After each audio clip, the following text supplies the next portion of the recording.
దేవుని గురించి మనం ధ్యానం చేసుకుంటున్నాం కదా. కొన్ని విషయాలు మనం నేర్చుకుంటున్నాం.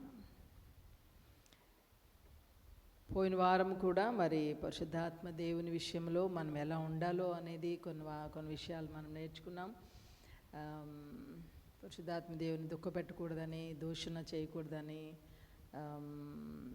ఎదిరించకూడదని, అది పరిశుద్ధాత్మ దేవుని దూషిస్తే మనకు అంటే మనకు శిక్ష తప్పదని, క్షమాపణ లేదు అని కూడా మనం పోయిన వారం నేర్చుకున్నాం. ఈ వారం పరిశుద్ధాత్మ దేవుని యొక్క కార్యాలు ఎలా ఉంటాయో మనం ధ్యానం చేసుకుందాం. పరిశుద్ధాత్మ దేవుని యొక్క కార్యాలు. పరిశుద్ధాత్మ దేవుడు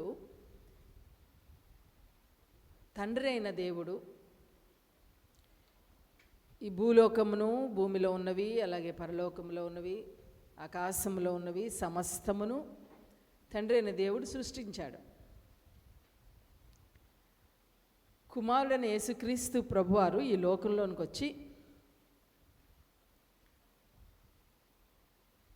మన కొరకు ప్రాయశ్చిత్త బలి చేసి మన పాపముల నిమిత్తమే ఆయన శిలువలో మరణించి రక్షణ కార్యమును జరిగించి తిరిగి వెళ్ళిపోయాడు. ఈ త్రియేక దేవునిలో మూడవ భాగముగా పరిశుద్ధాత్మ దేవుణ్ణి మన కొరకు, మనల్ని ఆదరించడానికి, మన ఆత్మీయ జీవితాలకు కావలా ఉండడానికి, మనల్ని బలపరచడానికి పరిశుద్ధాత్మ దేవుణ్ణి లోకానికి పంపించాడు. యేసుక్రీస్తు ప్రభు ఆరోహణమై వెళ్ళిపోతూ ఉన్నప్పుడు తన రక్షణ కార్యం జరిగిన తర్వాత, శిలువ కార్యం తర్వాత, నేను వెళ్ళాలి, నేను వెళితేనే తప్ప ఆదరణకర్త మీ ఎద్దకు రాడు అని అపొస్తలుల కార్యంలో మనం చూస్తాం ఆ వాక్యాన్ని. సో ఇప్పుడు పరిశుద్ధాత్మ దేవుడు ఈ లోకంలో, భూమి మీద మనతో జీవిస్తూ ఉన్నాడు.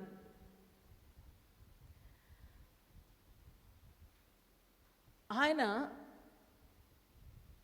మన మధ్యలో ఉండి ఆయన చేస్తున్న పనులు ఏంటి, ఆయన ఏం చేస్తున్నాడు భూమి మీద, ఈ విషయాలు మనం ధ్యానం చేసుకుందాం. ఆయన చేసే పనుల గురించి మనం ధ్యానం చేసుకోక ముందర మనం విన్నది ఏంటి అంటే, పరిశుద్ధాత్మ దేవుని విషయంలో మనం చాలా జాగ్రత్తగా ఉండాలి అనేది. ఎందుకు పరిశుద్ధాత్మ దేవుణ్ణి మనకు అనుగ్రహించి లేదా ఈ భూమి మీదకు పంపించాడు దేవుడు అంటే, మన ఆత్మీయ జీవితాలకు కావలిగా ఉండడానికి. యేసుక్రీస్తు ప్రభు మన కొరకు బలియాగం చేశాడు. యేసుక్రీస్తు ప్రభు మన కొరకు, మన పాపల నిమిత్తమై శిలువలో మరణించి తన యొక్క పరిశుద్ధమైన రక్తమును మన కొరకు చిందించి, ఎవరు ఆయన దగ్గరికి వస్తారో, ఎవరు పశ్చాత్తాపడతారో, వారి పాపముల విషయమై ఎవరు గ్రహించుకుంటారో అలాంటి వారిని వారి యొక్క ఆత్మీయ జీవితమును ప్రతిదినము బలపరచటమే పరిశుద్ధాత్మ దేవుని యొక్క పని.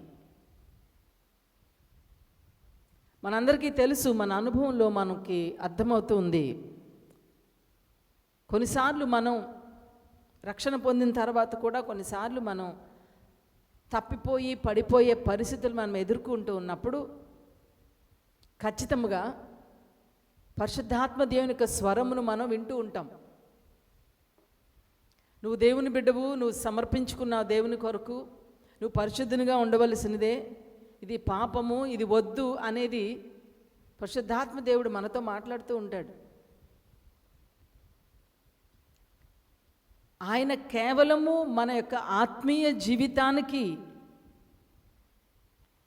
మన ఆత్మీయ జీవితాన్ని బలపరచడానికి, మనం సరిగ్గా నిలబడడానికి, మనకు సహాయం చేయడానికి మాత్రము ఈ భూలోకంలో మనతో నివసిస్తున్నాడు. చాలాసార్లు నేను దేవుని స్తుతించేటప్పుడు ఒక మాట అంటూ ఉంటాను నేను, మమ్మల్ని రక్షించి నువ్వు విడిచిపెట్టలేదు ప్రభువా, నీ యొక్క విశ్వాస్యతలో, ఇంతకుముందు చెప్పిన గుర్తు, కృప అంటే ఆయన ఉచితముగా అనుగ్రహించినది, కృప అంటే ఉచితంగా ఇచ్చేది. రక్షణ అనేది ఆయన కృప ద్వారా మనం పొందుకున్నాం. ఆయన కృపలోనే, ఆయన దయలోనే ఉచితముగా మనం అనుభవించినది రక్షణ. విశ్వాస్యత అంటే 117 కీర్తనలు అంటాడు కదా, ఆయన విశ్వాస్యత నిరంతరము ఉంటుందట. అంటే ఈ లోకంలో మనం జీవించినంత కాలము ఆయన విశ్వాస్యతను మనం అనుభవిస్తూ ఉంటాం. ఎలా? పరిశుద్ధాత్మ దేవుడు తన విశ్వాస్యతను మనకు కనుపరుస్తూ ఉన్నాడు. అది కూడా నిత్యము కనుపరుస్తున్నాడు. విశ్వాస్యత అంటే మనము పొందిన రక్షణ విషయంలో మనం తప్పిపోకుండా, మనం పడిపోకుండా, మనం నిలబడడానికి తన శక్తిని ఇవ్వడమే ఆయనకు విశ్వాస్యత అంటే అర్థం. సో తన విశ్వాస్యతలో మనము మన రక్షణలో కొనసాగింప చేయడానికి, మనం పడిపోకుండా నిలబడడానికి తన విశ్వాస్యత మనకు ఉపయోగపడుతుంది. అది పరిశుద్ధాత్మ దేవుని ద్వారా మనల్ని బలపరుస్తూ, మనల్ని నిలబెడుతూ, మనల్ని సరిచేస్తూ, మనం పడిపోకుండా మన చెయ్యి పట్టుకుని నడిపిస్తూ, మన పాదములు జారిపడకుండా మనల్ని కాపాడుతూ, పోషిస్తూ, ఆత్మీయంగా మనల్ని బలపరుస్తూ, మన కొరకు నిలబడి, మన కొరకు ఈ భూలోకంలో ఉన్న పరిశుద్ధాత్మ దేవుని విషయంలో అందుకే అంటున్నాడు, మనం ఆయన దూషించకూడదు, మనం ఆయనకు లోబడాలి, ఆయనకు స్వరమునకు మనం విధేయులుగా ఉండాలనేది. సో ఈరోజు పరిశుద్ధాత్మ దేవుని యొక్క కార్యాలు ఎలా ఉంటాయో కొన్ని మాటలు మనం చదువుకుందాం. యోహాను సువార్త 16వ అధ్యాయము 8వ వచనం చదువుదామండి. యోహాను సువార్త 16వ అధ్యాయము 8వ వచనం. ఆయన వచ్చి పాపమును గూర్చియు నీతిని గూర్చియు తీర్పును గూర్చియు లోకమును ఒప్పుకొన చేయును. ఆయన ఏం చేస్తాడటండి? పాపమును గూర్చి, తీర్పును గూర్చి మనల్ని ఒప్పిస్తాడట. He convicts us, he brings conviction into our lives. మన హృదయాల్లో, మన జీవితాల్లో పాపమును గూర్చి, అపరాధమును గూర్చి, లేదా పాపము చేస్తే వచ్చే యొక్క శిక్షను గూర్చి మనతో మాట్లాడుతూ ఉంటాడట. మనకు మన హృదయంలో ఒక గ్రహింపును ఆయన ఇస్తాడట. నువ్వు తప్పు చేస్తున్నావు, నువ్వు వెళ్ళే మార్గం సరి అయిందిగా లేదు, నీ ప్రవర్తన సరి అయిందిగా లేదు, నీ మాటలు సరి అయిందిగా లేదు, నువ్వు ఒక విశ్వాసిగా, ఒక దేవుని బిడ్డగా, ఎందుకంటే ప్రభు చెప్పాడు, నేను పరిశుద్ధిని కనుక మీరు పరిశుద్ధుడిగా ఉండాలి అని ప్రభు చెప్పాడు. కాబట్టి పరిశుద్ధాత్మ దేవుడు మనకు చెప్తూ ఉంటాడు, నువ్వు పరిశుద్ధంగా బ్రతకాలి కదా, నీ జీవితం పరిశుద్ధంగా ఉండాలి, నీ మాటలు పరిశుద్ధంగా ఉండాలి, నీ ఆలోచనలు పరిశుద్ధంగా ఉండాలి, నీ క్రియలు పరిశుద్ధంగా ఉండాలి. నువ్వు తప్పిపోతున్నావు, జాగ్రత్త సుమా. నువ్వు పడిపోతున్నావు, జాగ్రత్త సుమా. ఒకవేళ నువ్వు తప్పిపోతే, నువ్వు పడిపోతే, నువ్వు బాప్తిస్మం తీసుకుని బలలో పాలు పొందుతున్న తర్వాత కూడా నువ్వు తప్పిపోతూ పడిపోతూ ఉంటే దేవుని శిక్ష నీ మీదకి వస్తుంది, జాగ్రత్త అని మనల్ని ఒప్పింప చేస్తాడట. గ్రహింపు మనకు కలుగు చేస్తాడట. అంటే మనం తప్పిపోకుండా, మనం పడిపోకుండా మనల్ని జాగ్రత్త పరుస్తాడట. ఎవరినన్నా మనం నువ్వు తప్పు చేస్తున్నావు అని ఎవరినన్నా అన్నాం అనుకోండి, what you are doing is wrong అని ఒకరికి ఎవరన్నా వేలెత్తి చూపించామనుకోండి, ఒప్పుకుంటామా? మనం ఒప్పుకుంటామా? ఎవరన్నా ఒప్పుకుంటారా? నువ్వెవరో నాకు చెప్పడానికి, నీ సంగతి నువ్వు చూసుకో. పరిశుద్ధాత్మ దేవుణ్ణి మనం తిరిగి అనలేము. ఎందుకంటే అది ఆయన పని. ఆయన విశ్వాస్యతలో మన కొరకు ఆయన చేస్తున్న పని. మనం తప్పు చేస్తున్నప్పుడు, మనం పడిపోతున్నప్పుడు, మనం తొట్టిల్లిపోతున్నప్పుడు, మన మార్గం సరి అయిందిగా లేనప్పుడు పరిశుద్ధాత్మ దేవుడు మనతో మాట్లాడుతూ ఉంటాడు. మన హృదయాల్లో ఒక కన్విక్షన్ అంటే ఒక గ్రహింపును, నేను దేవుని బిడ్డగా నేను ఏ రీతిగా ఉండాలి, ఏ రీతిగా ఉంటున్నాను, నేను ఈ రీతిగా ఉంటే నాకు దేవుని యొక్క దీవెనకు నేను తప్పిపోతానేమో, నేను దేవుని యొక్క దీవెన నేను పొందుకోలేనేమో, నా జీవితం సరిగ్గా ఉందో లేదో అని గ్రహింపు. ఎవరు చెప్తారు? మనుషులు చెప్తే మనం వినం. అందుకే దేవుడైతే ఆ బాధ్యతను ఆయన తీసుకున్నాడు. మరి దేవుని యొక్క స్వరము, పరిశుద్ధాత్మ దేవుని యొక్క స్వరం మనకు వినబడుతుంది. పోయిన వారం కూడా మనం చెప్పుకున్నాం, అంతకుముందు వారం కూడా చెప్పిన గుర్తు నాకు. ఓ ప్రక్క పరిశుద్ధాత్మ దేవుని యొక్క స్వరం మనకు వినబడుతూ ఉంది, నువ్వు వెళ్ళే మార్గం సరైనదిగా లేదు, నీ జీవన విధానం సరి అయిందిగా లేదు, జాగ్రత్త. నువ్వు పడిపోతావు, జాగ్రత్త. నువ్వు నిలబడిన స్థలము జారుడుగా ఉన్నది, జాగ్రత్త. నువ్వు పడిపోయేలా ఉన్నావు, జాగ్రత్త అని చెప్తూ ఉంటాడు పరిశుద్ధాత్మ దేవుడు మనతో. మరి ఒక ప్రక్కన దురాత్మ సాతాను కూడా చెప్తా ఉంటాడు, ఏం పర్లేదులే, ఈ ఒక్కసారేలే, నేనెవరు చూడలేదులే, పర్వాలేదులే, నువ్వు ఇంకా బాప్తిసం తీసుకోలేదు కదా, లేకపోతే నువ్వు నీ జీవితం ఇంకా దేవునికి సమర్పించుకోలేదు కదా, పర్లేదులే, ఈ ఒక్కటే కదా, ఈ చిన్నదే కదా. వాడి ప్రయత్నం వాడు చేస్తూ ఉంటాడు, పరిశుద్ధాత్మ తన ప్రయత్నం తను చేస్తూ ఉంటాడు. ఆయన మనతో ఉండి మనలో ఇటువంటి గ్రహింపును కలుగు చేస్తాడట. సో 2 రకాలైన మనస్తత్వాలతో, 2 రకాలైన మనస్సులు మన చుట్టూ ఉండి మనతో మాట్లాడుతూ ఉన్నప్పుడు ఒక గ్రహింపును, లేకపోతే ఒక పశ్చాత్తాపమును, లేకపోతే నువ్వేంటి, వాట్ ఆర్ యు రియల్లీ అనే ఒక సత్యాన్ని మన ముందు పెడుతున్నాడు పరిశుద్ధాత్మ దేవుడు. ఏ మనసుకు లేదా ఏ ఆలోచనకు, ఏ గ్రహింపుకు మనం లోబడుతున్నాం. రెండవది ఆయన ఏం చేస్తాడో చూద్దామండి. గలతీలకు రాసిన పత్రిక 5వ అధ్యాయము 19వ వచనం. గలతీలకు రాసిన పత్రిక 5వ అధ్యాయంలో 2 రకాలైన భాగాలు కరెక్ట్గా కనబడుతూ ఉంటాయి. శరీర కార్యాలు, ఆత్మ కార్యాలు. ఓకే అమ్మా, ఒకసారి. శరీర కార్యాలు, ఆత్మ కార్యాలు 2 రకాలుగా ఉంటాయి. ఒక వ్యక్తి రక్షణ పొందక ముందర, ఒక వ్యక్తి ప్రభుకి తన జీవితాన్ని సమర్పించుకోక ముందర, ఒక వ్యక్తి తన యొక్క పాపం విషయమై గ్రహించుకొని మారు మనసు పొంది పశ్చాత్తాపపడి దేవుని సన్నిధిలో తన జీవితాన్ని ఒప్పుకోక ముందర వాని జీవితం ఎలా ఉంటుంది మనకు తెలుసు. దేవుని ఎరగక ముందర మనం ఎలాగున్నామో మనకు తెలుసు. దేవుని ఎరిగిన తర్వాత, మన జీవితంలో దేవుని కలిగి ఉన్న తర్వాత, బాప్తిస్మ అనుభవంలోనికి మనం వచ్చిన తర్వాత, మన దేవుని సన్నిధిలో ఆయన స్తుతిస్తూ ఆరాధిస్తూ ఉన్న తర్వాత మన జీవితం ఏ రీతిగా మారిపోయిందో మనకు తెలుసు. శరీర కార్యాలు, ఆత్మ కార్యాలు అని 2 ఉన్నాయి. ఒక మనిషి బాప్తిస్మం తీసుకొని మారు మనసు రక్షణ అనుభవం తర్వాత ఆ వ్యక్తిని ఆత్మానుసారమైన వ్యక్తిగా బైబిల్ చెప్తా ఉంది. ఒక వ్యక్తి మారు మనసు అనుభవానికి ముందర ఆ వ్యక్తిని శరీరానుసారమైన వ్యక్తిగా బైబిల్ చెప్తా ఉంది.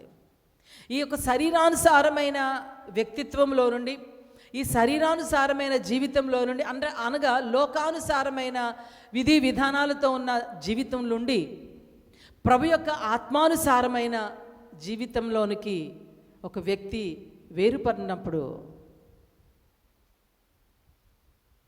ఈ ఒక వ్యక్తి ఇలా వేరుపడడము, ఆ పని కూడా పరిశుద్ధాత్మ దేవుని యొక్క కార్యం అండి.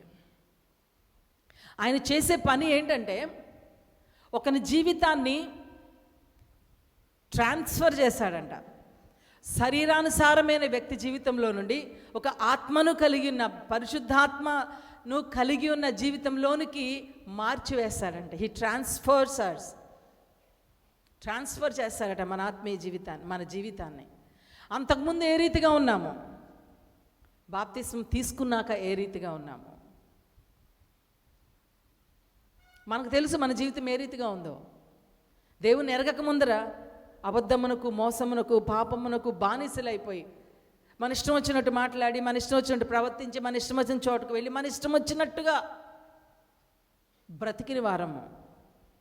దేవునికి సువార్తను మనం గ్రహించుకున్న తర్వాత, పరిశుద్ధాత్మ దేవునికి స్వరమును, ఆయన ఇచ్చిన కన్విక్షన్ మనం అర్థం చేసుకున్న తర్వాత మన జీవితంలో పరిశుద్ధంగా ఉండాలని కోరుకున్నాము. మన జీవితంలో పాపమునకు దూరంగా ఉండాలని కోరుకున్నాం. మన జీవితంలో అబద్ధమును ఇంతకుముందు ప్రేమించాము, ఇప్పుడు అసహించుకునేలాగా మన జీవితం మారిపోయింది. అది చేసినది ఎవరో తెలుసా? మన మంచితనం కాదండి. మన హృదయంలో దేవుని కొరకు బ్రతకాలని ఒక ఆశ, మన హృదయంలో దేవుని కొరకు జీవించాలని ఒక ఆశ ఎలా కలిగిస్తాడు పరిశుద్ధాత్మ దేవుడు అంటే, మేబీ కొన్నిసార్లు కొంతమంది రక్షణ పొందిన తర్వాత సాక్ష్యం చెప్తారు, మా అమ్మ నా కొరకు ప్రార్థన చేసింది, మా అమ్మ ప్రార్థన దేవుడు ఆలకించి ఈరోజు నేను ఈ రీతిగా ఉన్నాను. లేకపోతే నాకు ఒకరోజు ఒక భయంకరమైన యాక్సిడెంట్ అయింది, ఒక భయంకరమైన ప్రమాదం జరిగింది, ఆ ప్రమాదంలో దేవుడు నన్ను కాపాడాడు. ఆ ప్రమాదంలో నుంచి దేవుడు నన్ను తప్పించాడు. లేకపోతే దైవ సేవకుల యొక్క వాక్యము నా హృదయాన్ని స్పందించింది, నా హృదయము దైవ సేవకుల వాక్యానికి. లేకపోతే దేవుడు నాతో ఇలా మాట్లాడాడు, అలా మాట్లాడాడు, ఒక ప్రార్థన ద్వారా, ఒక తల్లి ప్రార్థన ద్వారా, ఒక కార్యము ద్వారా, నా జీవితంలో జరిగిన ఒక కార్యము ద్వారా, దేవుని వాక్యము ద్వారా దేవుడు నాతో మాట్లాడండి, దేవుడు నా జీవితాన్ని మార్చాడండి. పరిశుద్ధాత్మ దేవుడు పరిస్థితులను వాడుకుంటాడు, మనుష్యులను వాడుకుంటాడు, దేవుని యొక్క వాక్యాన్ని వాడుకుంటాడు, మన జీవితంలో మార్పు అనేది తీసుకొని వస్తాడు. దేవుని ఎరిగిన తరువాత, దేవుని ఎరగక ముందర మన జీవితము, ఈ మార్పు మీరు అనుభవిస్తున్నారా? కొంతమంది జీవితాలు బాప్తిసం తీసుకున్నా తీసుకోకపోయినా ఒకటే. బాప్తిసం తీసుకున్న తర్వాత కూడా దైవ భయం లేకుండా ప్రవర్తించేస్తున్నారు. కొన్నిసార్లు నేను బాప్తిస్మము తీసుకున్నాను అన్న సత్యాన్ని కూడా ప్రక్కన పెట్టేస్తున్నారు. మళ్ళీ మనం ఒకసారి పరిశీలించుకుందాం. నిజమైన మార్పు అనేది, పరిశుద్ధాత్మ దేవుడు తీసుకుని వచ్చిన మార్పు అనేది నిజంగా నా జీవితంలో నేను అనుభవిస్తూ ఉన్నానా? శరీర కార్యాలు ఎలా ఉన్నాయి, ఆత్మ కార్యాలు ఎలా ఉన్నాయి ఒకసారి చూడండి, చదవండమ్మా. శరీర కార్యములు స్పష్టంగా ఉన్నాయి. అవేంటండి? జారత్వము, అపవిత్రత, కాముకత్వము, విగ్రహారాధన, అభిచారము, ద్వేషములు, కలహములు, మత్సరములు, క్రోధములు, కక్షలు, భేదములు, అసూయలు, మత్తతులు, అల్లరితో కూడిన ఆటపాటలు మొదలైనవి. ఇవన్నీ ఏంటండి? శరీర కార్యములు. ఒక వ్యక్తి దేవుని యొక్క పరిశుద్ధాత్మ దేవుని హృదయంలో కలిగిలేని, మారు మనసు రక్షణ అనుభవం లేని వ్యక్తి యొక్క జీవితంలో ఉండిన కార్యాలు. మళ్ళీ చదవండి ఒకసారి, దయచేసి ఆ వాక్యాన్ని మళ్ళీ చదవండి. ఒకవేళ ఈ కార్యాలు ఇప్పటికీ బాప్తిస్మం అనుభవంలో ఉన్న విశ్వాస జీవితంలో ఇప్పటికీ ఈ కార్యాలు కనబడుతూ ఉంటే ఖచ్చితంగా మనం దేవుని సందులో పశ్చాత్తాపడాల్సిందే. పరిశుద్ధాత్మ దేవుని యొక్క స్వరానికి మనం ఖచ్చితంగా లోబడాల్సిందే. మళ్ళీ చదువుదామండి.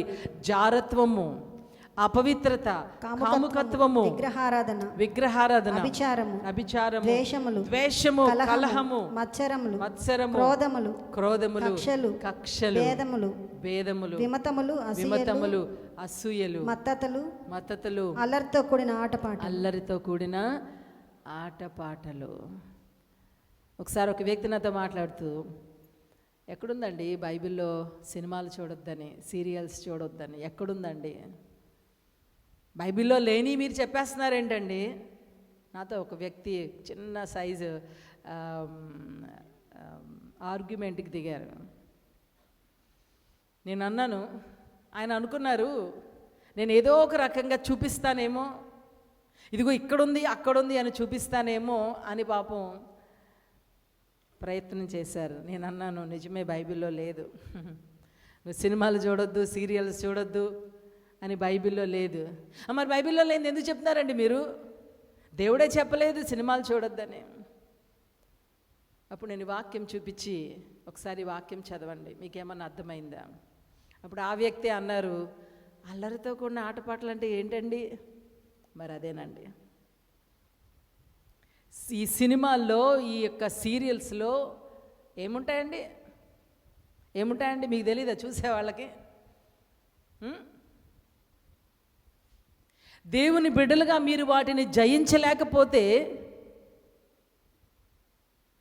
కొంతమందికి ఎంత ఇష్టమో టైమింగ్స్ ఉంటాయంట కదా, ఆ టైం వచ్చేసరికి పిల్లలకి అన్నం కూడా పెట్టరు, భర్త సంగతి చూసుకోరు. పిచ్చి. ప్రియ దేవుని బిడ్డలారా, అల్లరితో కూడిన ఆట పాటలు అంటే అర్థం ఏంటో తెలుసా? ఇవేనండి శరీర కార్యాలండి ఇవి. ఒక దేవుని బిడ్డగా వీటికి నీవు విముఖత చూపించాల్సిందే, అంటే వీటికి నువ్వు వ్యతిరేకముగా ఉండవలసిందే. ఒక దేవుని బిడ్డగా వీటిని నీ హృదయంలోనికి ఉంచుకొనకూడదు. అంతే. నువ్వు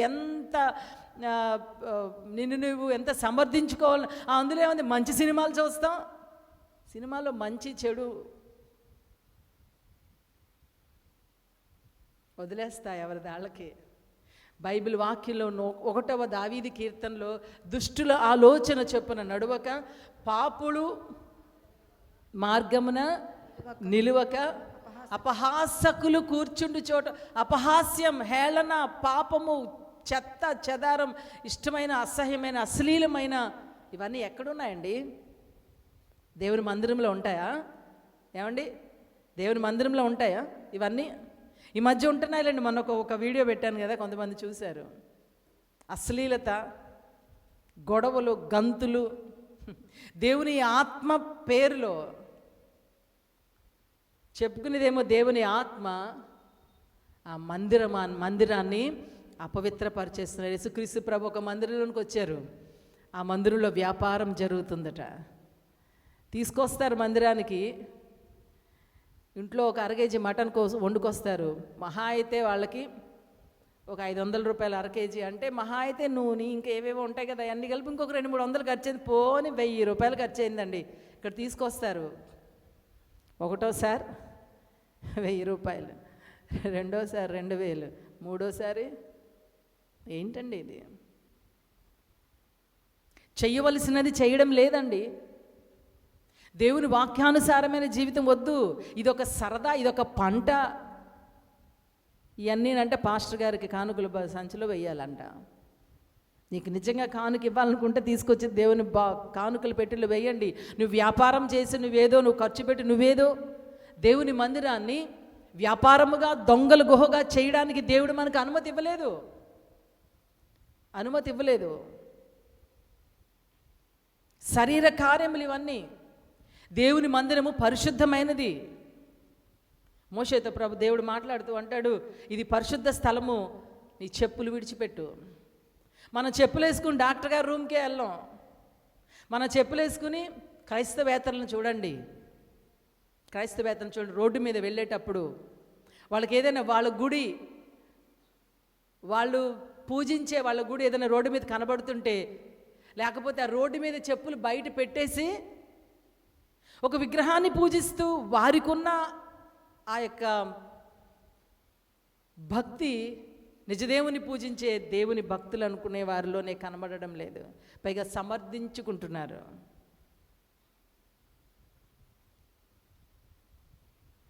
ఓ 100 మంది సంఘంలో ఉన్నారంటే 4 గ్రూపులు.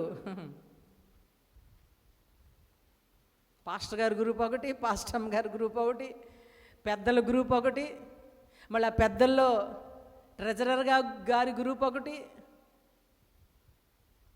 భేదాలు, కలహాలు, అసూయ, ద్వేషము. దేవుని సన్నిధిలో దేవుని ఆరాధించడానికి వచ్చిన మనము ప్రేమతో, ఐక్యతతో, సమాధానంతో ఎలా అనుకోవాలంటే తెలుసా? నా సహోదరుడు నాకన్నా ఉన్నతంగా ఉండాలి, నా సహోదరి నాకన్నా దేవుని చేత ఆశీర్వదించబడాలి. అదట కోరుకోవాల్సింది మనం. ఒకవేళ బాప్తిసం తీసుకున్నాను, బలలో పాలు పొందానని చెప్పుకుంటూ కూడా ఈ శరీర కార్యములు మన జీవితంలో ఉంటే జాగ్రత్త సుమా, జాగ్రత్త. ఆత్మకార్యములు ఏంటో కూడా చదువుదామండి. అయితే ఆత్మఫలం ఏమనగా ప్రేమ, సంతోషము, సమాధానము, దీర్ఘశాంతము, దయాళుత్వము, మంచితనము, విశ్వాసము, సాత్వికము, ఆశానిగ్రహము. ప్రేమ కలిగి ఉండడం అండి, అందరితో సమాధానం కలిగి ఉండడం అండి, మనలో ఉన్న భేదాలను, మనలో ఉన్న అసూయను, ద్వేషమును, మనలో ఉన్న పాపపు స్వభావమును నిగ్రహించుకోగలిగిన సెల్ఫ్ కంట్రోల్ కలిగి ఉండడం. దేవుని సన్నిధిలో చక్కని ప్రార్థన చేసుకుంటూ, ప్రభువా నేను బాగుంటాను, మంచిగుంటాను, ఇక్కడి నుంచి ఇలా చేయను, అలా చేయను. ఇంటికి వెళ్ళిన తర్వాత యథా రాజా తదా ప్రజ అన్నట్టు అయిపోతూ మళ్ళీ బలలో పాలు పొందే టైం వచ్చేసరికి ప్రభువా నన్ను క్షమించి. ఏ ఒక్కసారైనా ప్రభువా గడిచిన నెల నీ కొరకు నమ్మకంగా బ్రతకడానికి సహాయం చేశాను, నీకు వందనాలు. ఏ ఒక్క నెల బలలో పాలు పొందే ముందర ప్రభువా నీ కొరకు పవిత్రంగా జీవించడానికి సహాయం చేశావు. ప్రభువా ఈ గడిచిన నెలలో నీ వాక్యానుసారమైన జీవితం నాకు ఇచ్చావు. ఈ గడిచిన నెలలో నీ కొరకు లేకపోతే నీ సువార్తను ప్రకటించే భాగ్యం నాకు ఇచ్చావు. నిన్ను గూర్చి నువ్వు దేవుడు అని, నువ్వు రక్షకుడు అని, నువ్వు ప్రేమగలవాడవని, నీ రాజ్యము పరలోక రాజ్యము గురించి నేను కొంతమందికి చెప్పాను ప్రభువా. నీకు స్తోత్రము తండ్రి.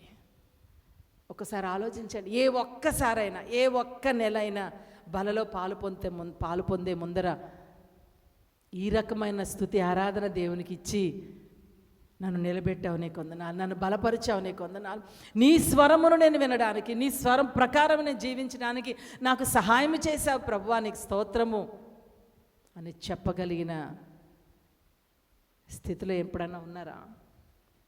ఎప్పుడు చూసినా నన్ను క్షమించు, నా పాపమును కడుగు, నన్ను క్షమించు, నా పాపమును కడుగు అంటే ఇంకా శరీర కార్యములే పనిచేస్తూ ఉన్నాయేమో, ఇంకా ఎక్కడో ప్రేమహీనత, ఇంకా ఎక్కడో అసూయ, ఇంకా ఎక్కడో ద్వేషము, ఇంకా ఎక్కడో అవిశ్వాసము, అల్ప విశ్వాసము. శిష్యులు ప్రయాణం చేస్తున్నారు, శిష్యులతో పాటు ప్రభు కూడా ప్రయాణం చేస్తున్నాడు. తుఫాన్ వచ్చింది, వాళ్ళు భయపడిపోతున్నారు. ప్రభు అంటున్నాడు, ఎందుకు మీకు అల్ప విశ్వాసం? నేను మీతోనే ఉన్నాను కదా.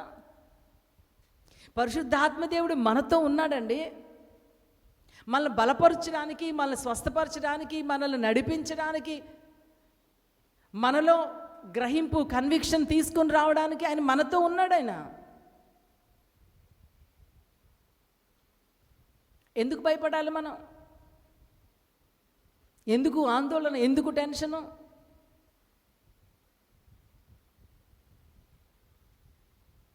రాత్రి సడన్గా నిద్రలో ఎందుకో కొంచెం డిస్టర్బ్డ్ స్లీప్ నాకు. రాత్రి ఖచ్చితంగా 10 గంటల నుంచి గంటకోసారి మెలకు వస్తూ ఉంది. మెలకు రావడం టైం చూస్తే కరెక్ట్ గంట, మళ్ళీ మెలకు రావడం టైం చూస్తే గంట, మళ్ళీ వెంటనే నిద్రపోతున్నాను, మళ్ళీ మెలకు వచ్చేస్తుంది. కొంచెం డిస్టర్బ్డ్ స్లీప్ రాత్రి. ఒకసారి ఒక చెడ్డ కలతో మెలకు వచ్చింది. వెంటనే లేచి ప్రభుకి ప్రార్థన చేసుకున్నా. అయినా సరే అదే మళ్ళీ మళ్ళీ నా ముందు కనబడతా ఉంది. నన్ను కొంచెం కృంగదీయడానికో, నన్ను కొంచెం బలహీనపరచడానికో. మళ్ళీ లేచా, మళ్ళీ కొంతసేపు ప్రార్థన చేసుకున్నా. నీవు కదా నన్ను నడిపించేది, నీవు కదా నన్ను బలపరిచేది, నీవు కదా నన్ను చెయ్యి పట్టుకుంది, నీవు కదా నాకు తండ్రివి, నీవు కదా నాకు సమస్తము. సాతానుగాడు ఏదో కొంచెం చెత్త కళ ఏదో తీసుకొస్తే నేను ఎందుకు భయపడాలా? ఏమైపోద్దో, ఏం జరిగిపోద్దో, ఇది ఎలాగో అదెలాగో, అమ్మో ఏంటి పరిస్థితి, ఇలా కళ వచ్చింది, నిజంగా జరిగిపోతుందేమో నేను అనుకున్నాను. ప్రభువా, అవిశ్వాసము కానీ అల్ప విశ్వాసం కానీ నాలో రానియొద్దు తండ్రి. నా విశ్వాసము నేను గట్టిగా పట్టుకున్నాను. ఏ విషయంలో కూడా నేను బలహీనమైపోకూడదు. అల్ప విశ్వాసము నాలో రాకూడదయ్యా. అల్ప విశ్వాసము నాలో ఉంది అంటే దాని అర్థము నాలో ఇంకా శరీర కార్యములు ఉన్నట్టే. ఎప్పుడైతే ప్రభువుకి ప్రార్థన చేసుకుని గ్రహించుకున్నానో ప్రశాంతంగా నిద్రపోయాం. అంతకు ముందు వరకు గంటకి మెళుకు వచ్చింది. ఆ తర్వాత ఒకేసారి 3 గంటల తర్వాత మెళుకు వచ్చింది. అప్పుడు లేచాను సంతోషంతో, ధైర్యంతో. ఈరోజు ప్రభువా, మరి యొక్క దినం నీ యొక్క పునరుత్థాన దినము, నీ సన్నిధిలో నేను నిలబడాలి. మరొక అవకాశం నా జీవితంలో మీరు అనుగ్రహించబోతున్నారు. నన్ను నీ కొరకు వాడుకోండి ప్రభువా అని దేవుని స్తుతించుకొని ప్రార్థన చేసుకొని లేచొచ్చా. కష్టాల్లో, శ్రమల్లో, ఇబ్బందుల్లో అల్ప విశ్వాసం వచ్చేస్తుంది కదా. ఒక ఆత్మానుసారమైన వ్యక్తిగా నీలో ఉండవలసినది విశ్వాసమే. ఒక ఆత్మానుసారమైన వ్యక్తిగా నీలో ఉండవలసినది విశ్వాసమే. నాకు దేవుడు ఉన్నాడు, ఆయన నాకు మాట ఇచ్చాడు, నాతో ఉంటా అన్నాడు, నన్ను బలపరుస్తా అన్నాడు. నేను భయపడను, నేను కృంగిపోను. అనారోగ్యం నన్ను ఏం చేయలేదు, సాతాను నన్ను ఏం చేయలేదు. పోయిన వారం మనం నేర్చుకున్నాం కదా, విమోచకుడు, బలవంతుడు. ఆయన మనల్ని వేటి నుంచి విడిపిస్తాడట? సాతాను యొక్క దుష్ప్రభావముల నుంచి కూడా మనల్ని విమోచిస్తాడట. అంధకార శక్తుల ప్రభావము నుంచి మనల్ని విడిపిస్తాడు. దుష్టుడి బాణముల నుంచి మనల్ని విమోచిస్తాడు. మనం ఎందుకు భయపడాలి? మన అవిశ్వాసాన్ని ఎందుకు కృంగిపోతూ ఉంటే వాడికి అవకాశం ఇవ్వాలి. నిజమైన దేవుని బిడ్డ ఎన్ని భయంకరమైన పరిస్థితులు వచ్చినా సరే ఇంకా నా వల్ల కాదు, నాకు ఎవ్వరూ లేరు, అయిపోయింది నా పని అనే పరిస్థితి వచ్చినా సరే నా విమోచకుడు బలవంతుడు, నా విమోచకుడు సజీవుడు, నా విమోచకుడు నా కొరకు ఏమైనా చేయగలవాడు. ఆయన నన్ను తప్పిస్తాడు, ఆయన నన్ను బలపరుస్తాడు. ఇది ఒక ఆత్మానుసారమైన వ్యక్తి యొక్క హృదయంలో నుండి వచ్చే భక్తి, విశ్వాసం అండి. ఇంకా చూద్దామండి, 1 కొరింథీయులకు రాసిన పత్రిక 3వ అధ్యాయము 16వ వచనం. మీరు దేవుని ఆలయమై ఉన్నారనియు దేవుని ఆత్మ మీలో నివసించుచున్నాడని మీరు ఎరుగరా? మీరు ఎరుగరా? దేవుని యొక్క ఆలయమై ఉన్నారనియు దేవుని ఆత్మ మీలో దేవుని ఆత్మ మీలో నివసించుచున్నాడని మీరు ఎరుగరా? ఇప్పటివరకు చెప్పుకున్నాం కదా, దేవుని ఆత్మ మనతో మాట్లాడుతూ ఉంటాడు, మనల్ని సరిచేస్తూ ఉంటాడు, మనల్ని బలపరుస్తూ ఉంటాడు. ఎక్కడుండి? బయట ఎక్కడో ఉండి కాదటండి, ఎక్కడో ఊరవతలుండి ఏం కాదండి. మన దేవుని దగ్గరికి వెళ్ళాలంటే ఎక్కడికో ఎక్కి దిగక్కర్లా. ఆయన ఎక్కడుంటాడట? మన హృదయములోనే ఉంటాడటండి. దేవుడి కోసం ఎక్కడికో పరిగెట్టాల్సిన అవసరం లేదండి, ఎన్నో మెట్లు ఎక్కాల్సిన అవసరం లేదండి. నీతో నాతో ఉండడానికి, నీలో నాలో ఉండడానికి ఆయన దిగువచ్చిన దేవుడు అండి మన కొరకు. మీరు దేవుని ఆలయమై ఉన్నారని, దేవుని ఆత్మ మీలో నివసిస్తున్నాడని మీరు ఎరుగరా? మరిచిపోకండి అంటున్నాడు దేవుని వాక్యంలో. మరిచిపోవద్దు. ఒక వ్యక్తి రక్షణ పొందిన తర్వాత ఆ వ్యక్తి హృదయంలో పరిశుద్ధాత్మ దేవుడు నివసించడానికి వస్తాడటండి. పరిశుద్ధాత్మ దేవుడు నివసించడానికి వస్తాడట. అంతేకాదు, మన జీవితాన్ని, మన హృదయాన్ని ఆయన నివసించడానికి తగిన ఆలయముగా ఆయన చేసుకుంటాడట. మనలో గ్రహింపు, పశ్చాత్తాపమును కలిగించి మన హృదయములో ఆయన నివసించడానికి యోగ్యముగా ఆయన పాత్రగా చేసుకుంటాడట. మనము దేవునికి ఆలయము. ఎప్పుడైనా చెప్పుకుంటారా మీరు? ఈ హృదయము దేవుడు నివసించే ఆలయము. ఈ హృదయంలో పరిశుద్ధాత్మ దేవుడే ఉండాలి. పాపమునకి హృదయంలో అవకాశం ఉండకూడదు. ఈ హృదయంలో అపవిత్రతకు అవకాశం ఉండకూడదు. ఈ హృదయంలో అబద్ధమునకు అవకాశం ఉండకూడదు. పరిశుద్ధాత్మ దేవుడు నివసించడానికి యోగ్యముగా ఈ హృదయం ఉండాలి. చెప్పుకుంటున్నారా మీరు? పరిశుద్ధాత్మ దేవుడు నివసించడానికి యోగ్యముగా మీ హృదయం ఉంటుందా? మీ జీవితం ఉన్నదా? శరీర కార్యములు నశించిపోయి ఆత్మానుసారమైన జీవితాన్ని జీవిస్తూ ఉన్నారా? ఎవరున్నారు మీ హృదయంలో? కొంతమంది జీవితాల్లో తెల్లారి లేచి లేదా మెళకుగా ఉన్నారు అంటే పాపమే వారి హృదయంలో, వారి మనసులో పాపం గురించిన ఆలోచనలే. లేదా కొంతమంది జీవితంలో అబద్ధము, కొంతమంది జీవితంలో ధనాశ, డబ్బు ఎలా సంపాదించాలి, ఏం చేయాలి, ఇదేలాగా అదేలాగా, ఏం కొనుక్కుందాం, ఏం తిందాం, తిండి గురించే కొంతమందికి భేదాల గురించే. వాళ్ళు ఇలా అన్నారు, వీళ్ళు ఇలా అన్నారు, వాళ్ళలాగా వీళ్ళలాగా. గుర్తుపెట్టుకోండి, కొంతమందికి ఎప్పుడు చూసిన సమస్యలే. నా సమస్య ఎంత పెద్దది, నా సమస్య అలాంటిది. కొంతమందికి ఎప్పుడు చూసి నేను ఒంటరిదాన్ని, నాకు ఏమీ లేదు, నాకు అది లేదు, నాకు ఇది లేదు. వాళ్ళు బాగున్నారు, వీళ్ళు బాగున్నారు. గుర్తుపెట్టుకోండి, దేవుని హృదయము మన హృదయంలో దేవుడు ఉన్నాడు అని అంటే, మన హృదయము ఆయనకు ఆలయముగా ఉంది అంటే, మన జీవితంలో ఆయన నివసిస్తున్నాడు, పరిశుద్ధాత్మ దేవుడు ఉంటున్నాడు అంటే దాని అర్థము మన దేవుని వైపే చూస్తామండి. దేవుని వైపే చూస్తామండి. పరిస్థితుల వైపు చూడమండి. వాటి వైపు చూసి భయపడిపోమండి. ప్రభు వైపు చూస్తాం. కష్టం వస్తుంది, శ్రమ వస్తుంది, ఇబ్బందులు వస్తాయి, వస్తూనే ఉంటాయి. అవి ఎక్కడ పోతాయండి? మనం ఈ లోకంలో జీవించినంత కాలము రకరకాలైన పరిస్థితులు మనం ఎదురవుతూనే ఉంటాయి. మనకు నచ్చినట్టుగా జరగదు.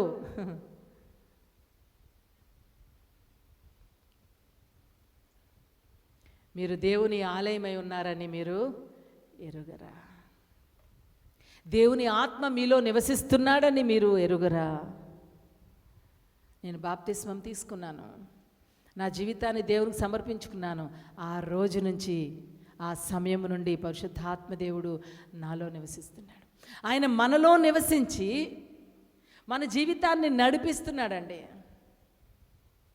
ఆయన మనలో ఉంటున్నాడు కాబట్టి ఏది ఒప్పు ఏది తప్పు అనేది మనకు గ్రహింపిస్తున్నాడండి.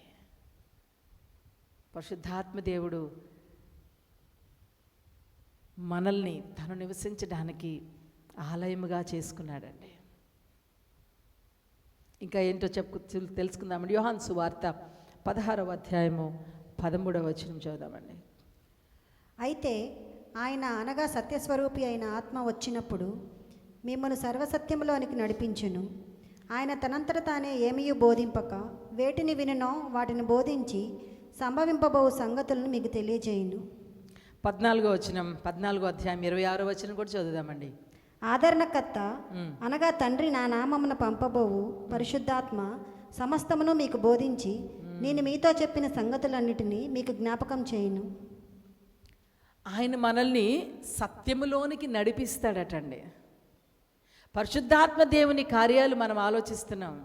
ఒక విశ్వాసి హృదయంలో జీవిస్తూ నివసిస్తూ సత్యంలోనికి మనల్ని నడిపిస్తాడు. అసత్యంలో నుండి మనల్ని తప్పిస్తూ ఉంటాడండి. ఎందుకంటే ఈ లోకంలో ఉన్నదంతా అసత్యమే, ఈ లోకంలో ఉన్నదంతా పాపమే, ఈ లోకంలో మన చుట్టూ ఉన్నదంతా మోసమే. అయితే దేవుడు, నేను ఎప్పుడు ఒక ఉదాహరణ చెప్తుంటాను కొమ్మరి పురుగు గురించి. కొమ్మరి పురుగు ఎక్కడ ఉంటుందంటండి? పేడలో ఉంటుందట. మీరు దాన్ని జాగ్రత్తగా గమనిస్తే ఆ పేడలోనే తిరుగుతూ ఉండే ఆ కొమ్మరి పురుగు దానికి పేడ అంటుకోదండి, మురికి ఎక్కడ అంటుకోదండి. దాన్ని పట్టుకొని చూస్తే కొంచెం కూడా అసలు అది అంటుకోదు, కానీ అందులోనే ఉంటుందండి. పరిశుద్ధాత్మ దేవుడు ఒక విశ్వాస జీవితాన్ని ఈ లోకంలో ఉన్న ఈ లోకంలో పాపము, అబద్ధము, మోసము వీటన్నిటిలో మనం నివసిస్తూ ఉన్నా కూడా ఆయన మనలో ఉన్నాడు కాబట్టి ఇవి మనకు అంటుకొనకుండా మనల్ని ఎప్పుడూ సత్యములోనే మనం జీవించేలాగున పరిశుద్ధాత్మ దేవుడు మనకు సహాయం చేస్తూ ఉన్నాడటండి. చూడండి, అపొస్తలుల కార్యములు 16వ అధ్యాయము 6వ వచనం నుంచి కొన్ని వచనాలు చదువుదాం. ఆయన ఇంకా మనల్ని ఏం చేస్తాడో. అపొస్తలుల కార్యములు 16వ అధ్యాయము 6 చదువుదాం. ఆసియాలో వాక్యం చెప్పకూడదని పరిశుద్ధాత్మ వారి వాటంకపరిచినందున వారు పుగ్రియా గలతీయ ప్రదేశముల ద్వారా వెళ్ళిరి. అంటే చూద్దాం, చదువు మా పర్లేదు. ముసియా దగ్గరకు వచ్చి బితూనియకు వెళ్ళటకు ప్రయత్నం చేసిరు, కానీ యేసు యొక్క ఆత్మ వారిని వెళ్ళనీయలేదు. అంతటా వారు ముసియను దాటిపోయి త్రోయకు వచ్చిరి. అప్పుడు మాసిదోనియా దేశస్థుడు ఒకడు నిలిచి, నీవు మాసిదోనియాకు వచ్చి మాకు సహాయం చేయమని తనను వేడుకొనుచున్నట్లు రాత్రివేళ పౌలునకు దర్శనం కలిగెను. అతనికి ఆ దర్శనం పరిశుద్ధాత్మ దేవుని కార్యముల గురించి మనం చెప్పుకుంటున్నాం కదా. ఆయన ఏం చేస్తాడంట? ఇంకాను మనల్ని నడిపిస్తాడట, మనకి బోధిస్తాడట. మనం ఎలా ఉండాలో ఎలా ఉండకూడదో, మనం ఎక్కడికి వెళ్ళాలో ఎక్కడికి వెళ్ళకూడదో పరిశుద్ధాత్మ దేవుని పనండి. మనము నిజంగా దేవుని సన్నిధిలో దేవుని మార్గంలో తప్పు చేయకుండా నీతిగా మనం ఉంటున్నామంటే దానికి కారణము మనలో ఉన్న పరిశుద్ధాత్మ దేవుడే. ఎందుకంటే అది ఆయన పనిగా ఆయన తీసుకున్నాడు. మనల్ని రక్షించి ఆయన మనల్ని విడిచిపెట్టకుండా, మన కొరకేది ప్రాణం పెట్టేసి ఆయన తిరిగి వెళ్ళిపోయి చేతులు దులుపుకోకుండా మన ఆత్మీయ జీవితాన్ని ఎల్లకాలము ప్రతి దినము నడిపిస్తున్నాడు, బలపరుస్తున్నాడు, ఆదరిస్తున్నాడు. మనం ఎక్కడికి వెళ్ళాలో ఎక్కడికి వెళ్ళకూడదో, ఎక్కడికి వెళితే మన జీవితం సరిగ్గా ఉంటుందో, ఎటు వెళితే మనం పడిపోతామో, ఇవన్నీ మనల్ని ఆయన నడిపిస్తున్నాడండి. సత్యంలోనికి మనల్ని నడిపిస్తున్నాడు, మనల్ని బలపరుస్తున్నాడు, మనకి బోధిస్తున్నాడు, మనకు తెలియచేస్తున్నాడు మనం ఎలా ఉండాలో ఎలా ఉండకూడదు. ఇక్కడ దేవుని భక్తులు వాళ్ళు వెళుతూ ఉన్నప్పుడు, ఎందుకంటే పేతురు, పౌలు వీళ్ళు దేవుని మార్గంలో వెళుతూ ఉన్నప్పుడు, దేవుని పరిచర్య చేస్తున్నప్పుడు కొన్నిసార్లు కొన్ని రకాలైన పరిస్థితులు గుండా వాళ్ళు వెళ్ళాల్సి వచ్చింది. వారికి వెళ్ళకముందరే వారికి ముందరే అక్కడ కొంతమంది వీరిని బాధ పెట్టాలని, వీరిని బంధించాలని, వీరిని చెరసాలలో వేయాలని, వీరిని ఆటంకపరచాలని ప్రభు పని చేయకుండా, వాక్యం చెప్పకుండా, బోధించకుండా వీరిని ఆటంకపరచాలని కొంతమంది దుష్టులు వీరిని ఇబ్బంది పెట్టడానికి అవతల ఎదురు చూస్తూ ఉంటారు. ఆ ప్రాంతంలో వీళ్ళు వెళ్ళాలనుకుంటారు, ప్రభు ఆత్మ వారిని ప్రేరేపిస్తూ ఉంది. నాకు ఒక విషయాన్ని గుర్తొస్తుంది. కొన్ని సంవత్సరాల క్రితం పాస్టర్ గారు ఉండగా ఏజెన్సీ ప్రాంతానికి వెళుతూ ఉన్నారు. నేను కూడా ఉన్నట్టున్నాను అప్పుడు. ఆయన గారు ఉన్నప్పుడు 3 రోజుల్లో తిరిగి వచ్చేసేవాళ్ళు. ఆ 3 రోజుల్లో కూడా 9 మీటింగ్లు పెట్టేసేవాళ్ళు. రోజుకి 3 మీటింగ్లు పెట్టేసేవారు. అలా విరివిగా తిరుగుతూ ఉండేవారు. ఉదయకాలం మీటింగ్ అయిపోయింది, 10 to 12 ఒక ఊర్లో మీటింగ్ పెట్టేవాళ్ళు. అక్కడి నుంచి 1 గంట ప్రయాణం చేసి ఇంకొక ఊర్లో మీటింగ్ పెట్టేవాళ్ళు. మళ్ళీ సాయంకాలం నర్సీపట్నంలో స్టే చేసేవాళ్ళు కాబట్టి మళ్ళీ ఈవినింగ్ 3 to 4 ఇంకొక మీటింగ్ పెట్టేవాళ్ళు. ప్రజలు అలా ఎదురు చూస్తూ ఉండేవారు. 2 మీటింగ్లు అయిపోయినాయి, ఇంకొక గ్రామానికి వెళ్ళాలి. పాస్టర్ గారే డ్రైవ్ చేస్తున్నారు. మధ్యాహ్నం భోజనం చేసుకుని 3వ మీటింగ్కి వెళ్తున్నాము. ఇంకా రైట్ సైడు ఆ విలేజ్కి వెళ్ళాలి. జస్ట్ కొన్ని అడుగుల దూరంలో రైట్ సైడ్ తిరగాలి. పాస్టర్ గారి మనసులో వెళ్ళొద్దు వెనక్కి వెళ్ళిపో, వెళ్ళొద్దు వెనక్కి వెళ్ళిపో అని ప్రేరేపణ వస్తుంది. ప్రక్కన ఆపేశారు బండి. నేను అడిగాను, ఏంటి ఆపేశారేంటి? లేటుగా, ఆల్రెడీ మనం లేట్లో ఉన్నాం. ఎందుకంటే అక్కడ విశ్వాసులు వాళ్ళందరూ పాటలు పాడుతూ ఉన్నారు, ఆల్రెడీ మా కోసం ఎదురు చూస్తూ ఉన్నారు. ఏంటండి ఆపేశారు అని అడిగాను. ఎందుకో వెళ్ళొద్దు అనిపిస్తుంది అన్నారు. అదేంటి? నాకు తెలుసు, నేను ఆయన్ని చూశాను, ఎట్టి పరిస్థితుల్లో మాట ఇచ్చారంటే తప్పేవాళ్ళు కాదు. నేను వస్తాను అని చెప్పారంటే తనకి 104 జ్వరం వచ్చినా లేకపోతే తనకి ఆరోగ్యం బాగోకపోయినా వస్తానని మాట ఇస్తే వెళ్ళిపోయేవాళ్ళు అంతే. ఎందుకలా ఏమో వెనక్కి వెళ్ళిపో అనిపిస్తుంది అమ్మాయి అన్నారు. అవునా, అదేంటి? సరే ప్రార్థన చేసుకుందాం అన్నాను. అనుకున్నాం ఇద్దరము. ఎప్పుడు ప్రార్థన చేసుకున్నా ఇలా చేతిలో చేయి పట్టుకుని ఇద్దరం ప్రార్థన చేసుకునేవాళ్ళం. తను స్టీరింగ్ పట్టుకొని ఎడం చేయి నాకు చేతిలో పెట్టి ఇద్దరం ఇలా ప్రార్థన చేసుకుంటున్నాం. ఇంకా మాతో ఉన్నారు కొంతమంది. ప్రభు, మరి మేమేం చేయము? ఎందుకు ఇటువంటి ఆలోచన వస్తూ ఉంది? ఆల్రెడీ మీటింగ్ అని ఎప్పుడో 1 రోజుల ముందే అనౌన్స్ చేశారు. అక్కడ ఆ గ్రామంలో నా సంఘ ప్రజలందరూ ఎదురు చూస్తున్నారు కదా. ఏంటి ప్రభువా, ప్రేరేపణ రావడం లేదు వెళ్ళండి అని.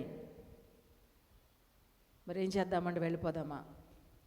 పాస్టర్ గారు అక్కడున్న సేవకులకి ఫోన్ చేశారు, నేను రావడం లేదు, దయచేసి మీరే కొద్దిసేపు దేవుని వాక్యం చెప్పుకొని దేవుని స్తుతించుకుని ఆరాధించుకుని మీ గృహాలకు వెళ్ళిపోండి. మళ్ళీ వచ్చినప్పుడు ఈసారి వస్తానంటే వాళ్ళు, అదేంటి అయ్యగారు మీరు వస్తారని మీకోసం మేమంతా ఎదురు చూస్తున్నామండి.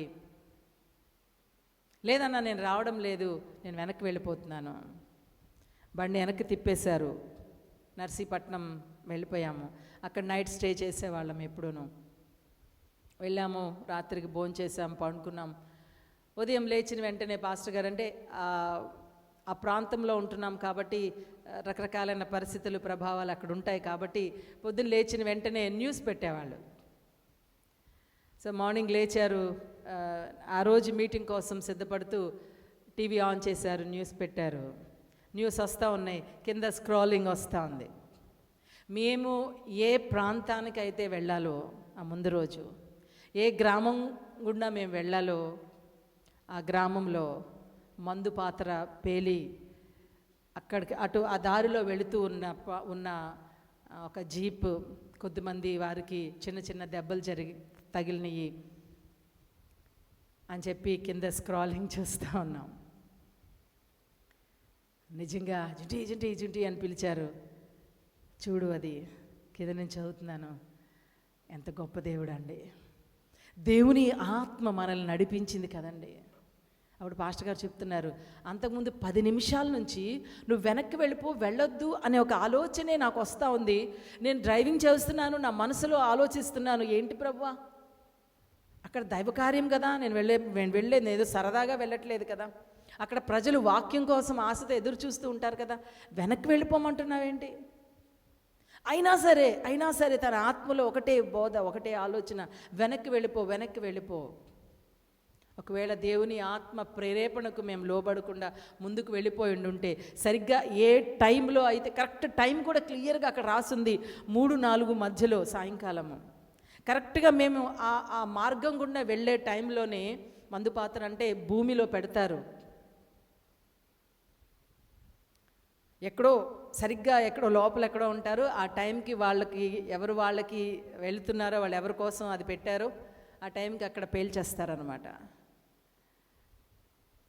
జస్ట్ ఒకవేళ మేము కనుక వెళ్ళిపోయి ఉండుంటే ఆ ప్రమాదంలో మేము చిక్కుపోయి ఉండేవాళ్ళం.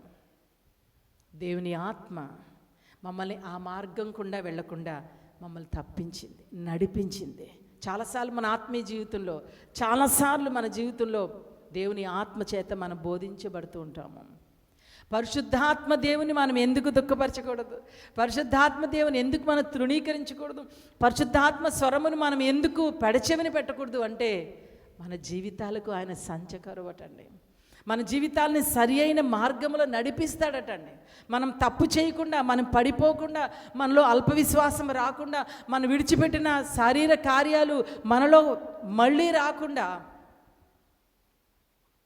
మనకు తెలియని విషయంలో మనం ఎక్కడ తప్పిపోతామో, పడిపోతామో అని ఆయన మనల్ని సత్యములో నడిపిస్తూ ఉంటాడండి.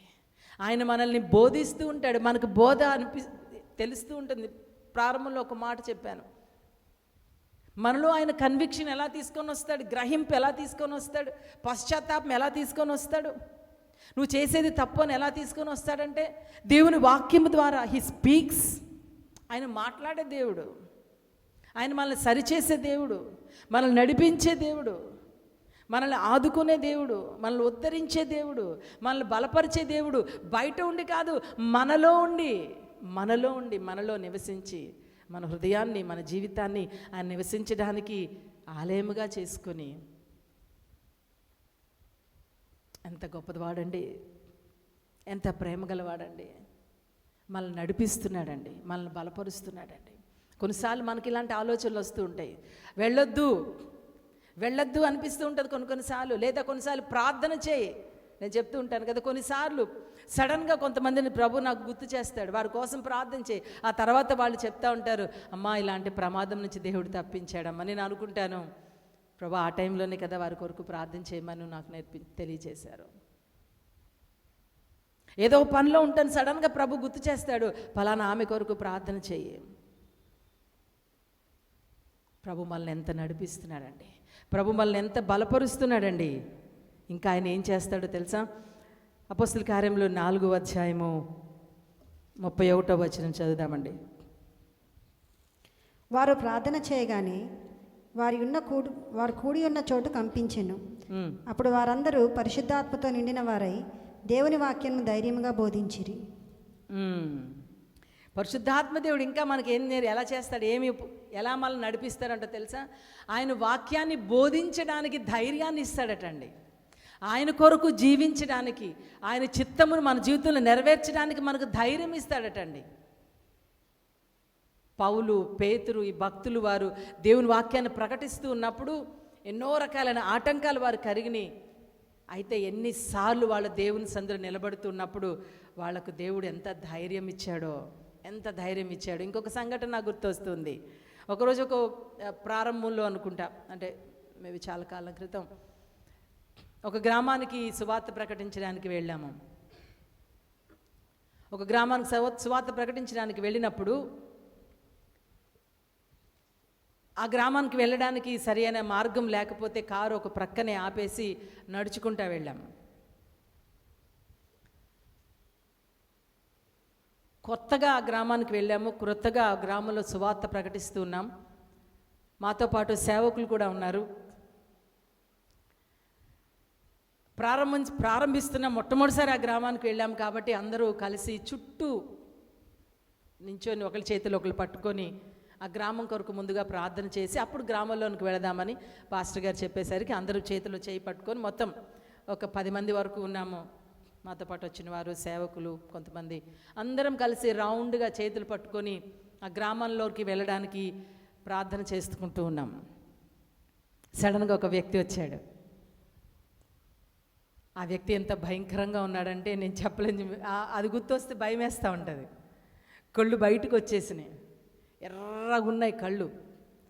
ఆ మనిషి జుట్టు కూడా అసలు ఎన్ని సంవత్సరాలైందో తలదువ్వుకొని ఏదో అళ్ళ కట్టేసినట్టుగా ఒకలాగా ఉన్నాయి జుట్టు అంతాను. ఒకలాంటి మురికి బట్టలు వేసుకున్నాడు, చాలా కంపు కొట్టుతున్నాడు అనమాట. ఆ వ్యక్తి చూడడానికి కూడా చాలా భయంకరంగా భయమేసేలాగున్నాడు.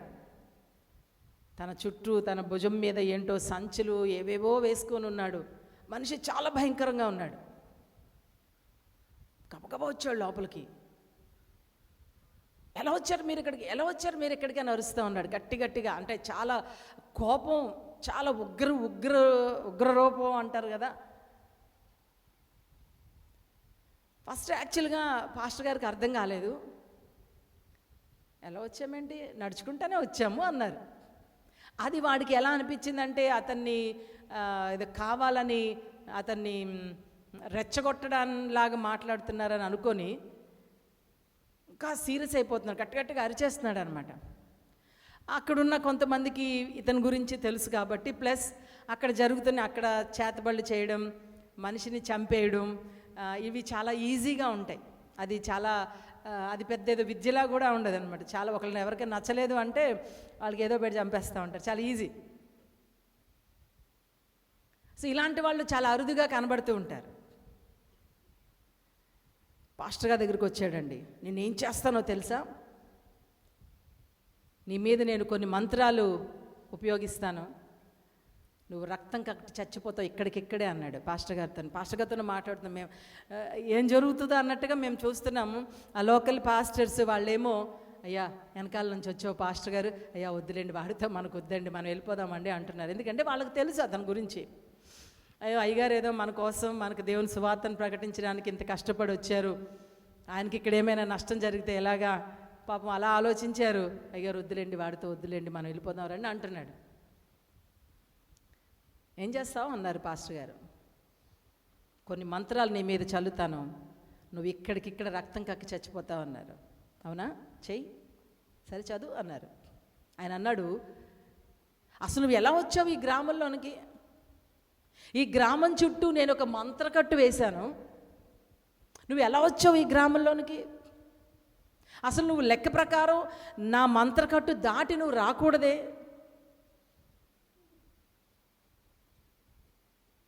అంటే ఆ గ్రామం అతను వ్యసపరుచుకున్నాడు, ఆ గ్రామాన్ని తన దురాత్మ ప్రభావం చేత, తన మంత్రకట్టు చేత ఆ గ్రామస్తుల్ని వశపరిచేసుకున్నాడు.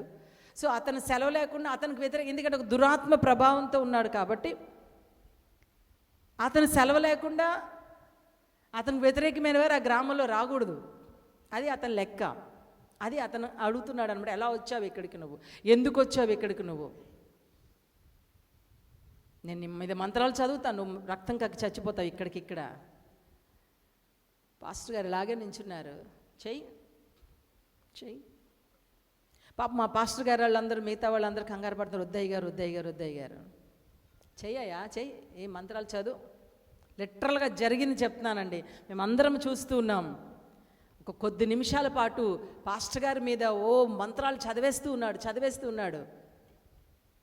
ఒక 3-4 నిమిషాల పాటు గట్టిగా చదువుతున్నాడు. లిటరల్గా 3-4 నిమిషాల తర్వాత అవతల ఉన్నవాడు పరిగెత్తుకుంటా గబగబా పాస్టర్ గారి దగ్గరికి వచ్చేసాడు, చేతులు కొట్టుకొని నా కోసం ప్రార్థన చేయండి అంటున్నాడు. పాస్టర్ గారు నవ్వుతా, నన్ను ఏదో చేస్తా అన్నావు కదా, నా మీద ఏదో మంత్రాలు చల్లుతాను అన్నావు కదా, నేను ఇక్కడ చచ్చిపోతాను రక్తం కక్కి అన్నావు కదా, నువ్వు మళ్ళీ నా దగ్గరకు వచ్చి ప్రార్థన చేయంటున్నావేంటి, నా కోసం ప్రార్థన చేయండి అంటున్నాడు. సరే నేను నీకోసం ప్రార్థన చేస్తాను, ఏమైందో చెప్పు. అతను అంటున్నాడు, తలదించుకొని అంటున్నాడు, నేను మీ మీదకి ఏ మంత్రాలు ఉపయోగిస్తున్నానో అవి నా మీదకి తిరిగి వస్తున్నాయి, మీరు నా కోసం ప్రార్థన చేయండి. వెంటనే అక్కడే ధైర్యంతో అతని కొరకు ప్రార్థన చేశారు. మీకు విషయం చెప్తాను, అతను ఆ గ్రామంలో సంఘ పెద్దగా ఉన్నాడు ఈరోజు. ఇది పరిశుద్ధాత్మ దేవుని యొక్క కార్యము. ఒక వ్యక్తి దేవుని కొరకు నిలబడడానికి ధైర్యాన్ని ఇస్తాడండి. ఒక విశ్వాసి దేవుని కొరకు బ్రతకడానికి ధైర్యాన్ని ఇస్తాడండి. మీరు మీ విశ్వాసంలో భయపడిపోతున్నారా? ఇప్పుడు ఈ మాట చెప్తే ఇప్పటివరకు ఏజెన్సీ ప్రాంతానికి చూడని వారు, రాని వారు వెనుకంజ వేస్తారంటారా? ఏమో. ఎప్పుడో ఒకసారి మేము అక్కడ ఉండగా తోడేలు వచ్చింది. తోడేలేనా నక్కో, అప్పుడు రుక్మిణి గారు కూడా ఉన్నారు మాతో. ఉదయం పొద్దున్న లేచి రండి, మన ఇల్లు ఉన్న గ్రామంలో ఉన్న పాస్టర్ గారు పొద్దున్నే వచ్చారు. రావడం క్షమించండి అమ్మా అంటున్నాడు ఆయన. ఏంటండి, ఏం పాపం చేశారండి అని అడిగా నేను సరదాగా. రాత్రి రాలేకపోయాను అమ్మగారు అన్నాడు. రాత్రి తోడేలు వచ్చింది కదమ్మా, మేమేమో బయటికి రాలేము, బయటకు వస్తే అది మమ్మల్ని మా మీద దాడి చేస్తుంది. మీరు ఎలా ఉన్నారు, భయపడుతున్నారేమో అని మేము కంగారుగా ఉన్నాం. దానికి తోడు కరెంట్ లేదు, ఫోన్ చేద్దామంటే సిగ్నల్ లేదు. మీకోసం ప్రార్థన చేస్తూ ఉన్నాను, ఒకవేళ మీరు భయపడతారేమో. మేము అన్నాము, పగలంతా సువార్త పరిచర్య చేసి అలసిపోయి చక్కగా ఇంట్లో హ్యాపీగా నిద్రపోయాం. మాకు ఏ శబ్దాలు మాకేం వినబడలేదండి. ఆ గ్రామంలో మొదటి ఇల్లే మన ఇల్లు కాబట్టి అక్కడికే వచ్చి గుమ్మం దగ్గరికి వచ్చి అరుస్తూ ఉందట రాత్రి. మాకు తెలీదు. వాళ్ళు అంటున్నారు, పాప మా అమ్మగారు వాళ్ళు భయపడిపోయి ఉంటారు, నిద్ర పట్టిందో లేదో అని చెప్పి పొద్దునే వచ్చి ఆ పాస్టర్ గారు నన్ను క్షమించుకొని అడుగుతున్నారు. ఈ విషయం చెప్పాం ఒకసారి ఎవరికో. అయ్య బాబాయ్, అమ్మో అలా ఉంటుందండి, పులులు ఉంటాయండి, దురాత్మలు ఉంటాయండి. మేము ఆ గ్రామం వెళ్తే అక్కడ ఎవరో ఒక ఆమె చనిపోయారంట. ఆమె దయ్యం అయిపోయిందంట, రాత్రి 9 అయ్యేసరికి తిరుగుతూ ఉంటుందంట. ఇలాంటి ఇంకా చాలా చెప్తా, మీరు ధైర్యంగా ఉండి వస్తారా లేదా చూస్తా మిమ్మల్ని. 9 అయ్యేసరికి దయ్యం తిరుగుతూ ఉంటుందట, అటు వెళ్ళే వాళ్ళని భయపెట్టిస్తూ ఉంటుందంట. మేము ఎప్పుడు భయపడలా, మేము ఎప్పుడు వెనకంచి వేయలా.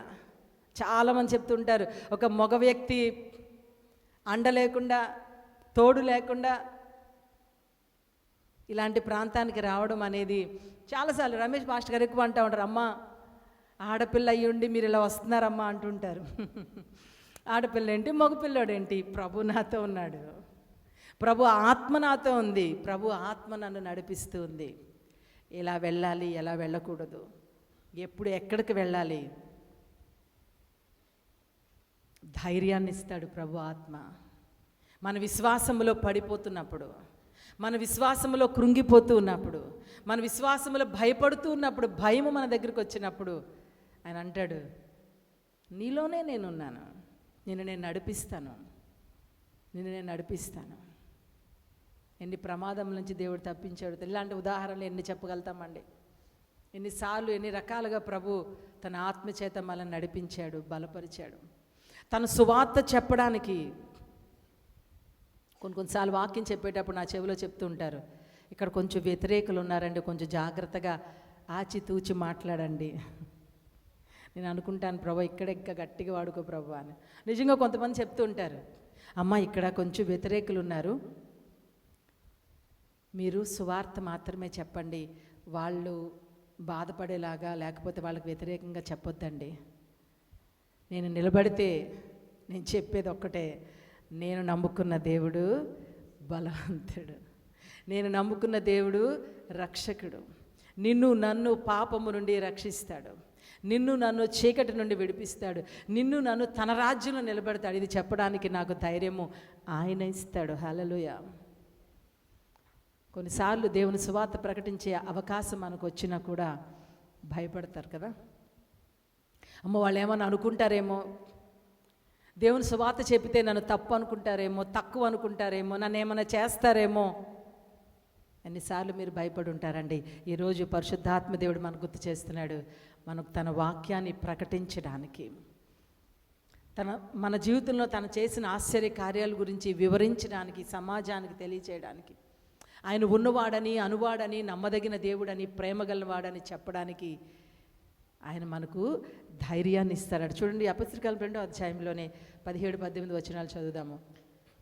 అంత్యదినములందు నేను మనుషులందరి మీద నా ఆత్మను కుమ్మరించేదను. అంత్యదినములందు మనుషులందరి అందరి మీద, తన బిడ్డలందరి మీద తన ఆత్మను ఆయన కుమ్మరిస్తాడటండి. మీ కుమారులను, మీ కుమారులు, మన కుమార్తెలు, వృద్ధులు, పెద్దవారు ప్రవచిస్తారట, దేవుని గురించి వాక్యము చెప్తారట. ఆ దినములలో నా దాసుల మీదను నా దాసురాళ్ళ మీదను నా ఆత్మ కుమ్మరించెదను. 4వ అధ్యాయం 8వ వచనం కూడా చదువుదామండి. పేతురు పరిశుద్ధాత్మతో నిండిన వాడే ఇట్లా నేను, ప్రజల అధికారులారా, పెద్దలారా, ఆ దుర్బలకు చేయబడిన ఉపకారంను గూర్చి వాడు దేని వలన స్వస్థత పొందినని నేడు మిమ్మల్ని విమర్శించినాడు. అక్కడ ఒక సంఘటన జరిగిందండి. Thank you. అక్కడ ఒక సంఘటన జరిగింది. పుట్టుకుంటువాడు సమాజ మందిరము బయట కొన్ని సంవత్సరాలుగా పడి ఉన్నాడు. పేతురు, యోహానులు అతన్ని స్వస్థపరిచారు. అతను వాళ్ళతో పాటు దేవుని మందిరంలోనికి వెళ్ళి దేవుని ఆరాధిస్తున్నాడు. అతన్ని కొన్ని సంవత్సరాలుగా ఈ మందిరానికి వచ్చే వాళ్ళందరూ చూస్తూ ఉన్నారండి.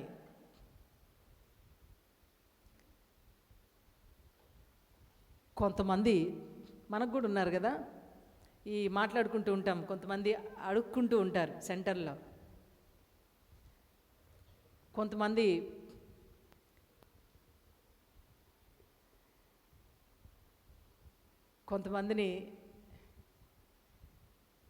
వేరే వాళ్ళు పెడతారు కొన్ని విషయాలు తెలుసుకోవడానికి, కొంతమంది మనుషులు గమనించడానికి పెడతా ఉంటారు, స్పైయింగ్ చేపిస్తూ ఉంటారు. ఈ పుట్టుకుంటూ వాడు కూడా సమాజ మందిరం బయట మేబీ మనకు తెలుసు కదా, ఇలాంటివి కూడా జరుగుతున్నాయి ఇప్పటికీ కూడాను. ఇతను ఆ మందిరం బయట ఉండి అడుక్కోవడం ద్వారా, కాస్త డబ్బు సంపాదించడం ద్వారా, ఇతను ద్వారా మేలు పొందుతున్నవారు, వ్యాపారం పొందుతున్నవారు కొంతమంది ఉన్నారు అక్కడ సమాజ మందిరంలో. సో వాళ్ళకి బాధ కలిగింది. ఇతను స్వస్థపరచబడ్డాడు, ఇతను కూడా నడుచుకుంటూ వెళ్ళిపోయాడు దేవుని మందిరంలోనికి అని పేతురు, యోహాన్ల మీద కక్ష కట్టారట. లెక్క ప్రకారం ఎలా ఉండాలి? అయ్యో పాపం, కొన్ని సంవత్సరాలుగా పుట్టిన వాడి నుంచి అడుక్కుంటూనే ఉన్నాడు, ఒక బెగ్గరగా ఉన్నాడు, తనకు తాను పని చేసుకోలేని స్థితిలో ఉన్నాడు. అయ్యో ఈరోజు దేవుడు వాడిని స్వస్థపరిచాడులే, దేవుని సేవకులు వారిని ముట్టారులే అని సంతోషించకుండా పేతురు, యోహాన్లని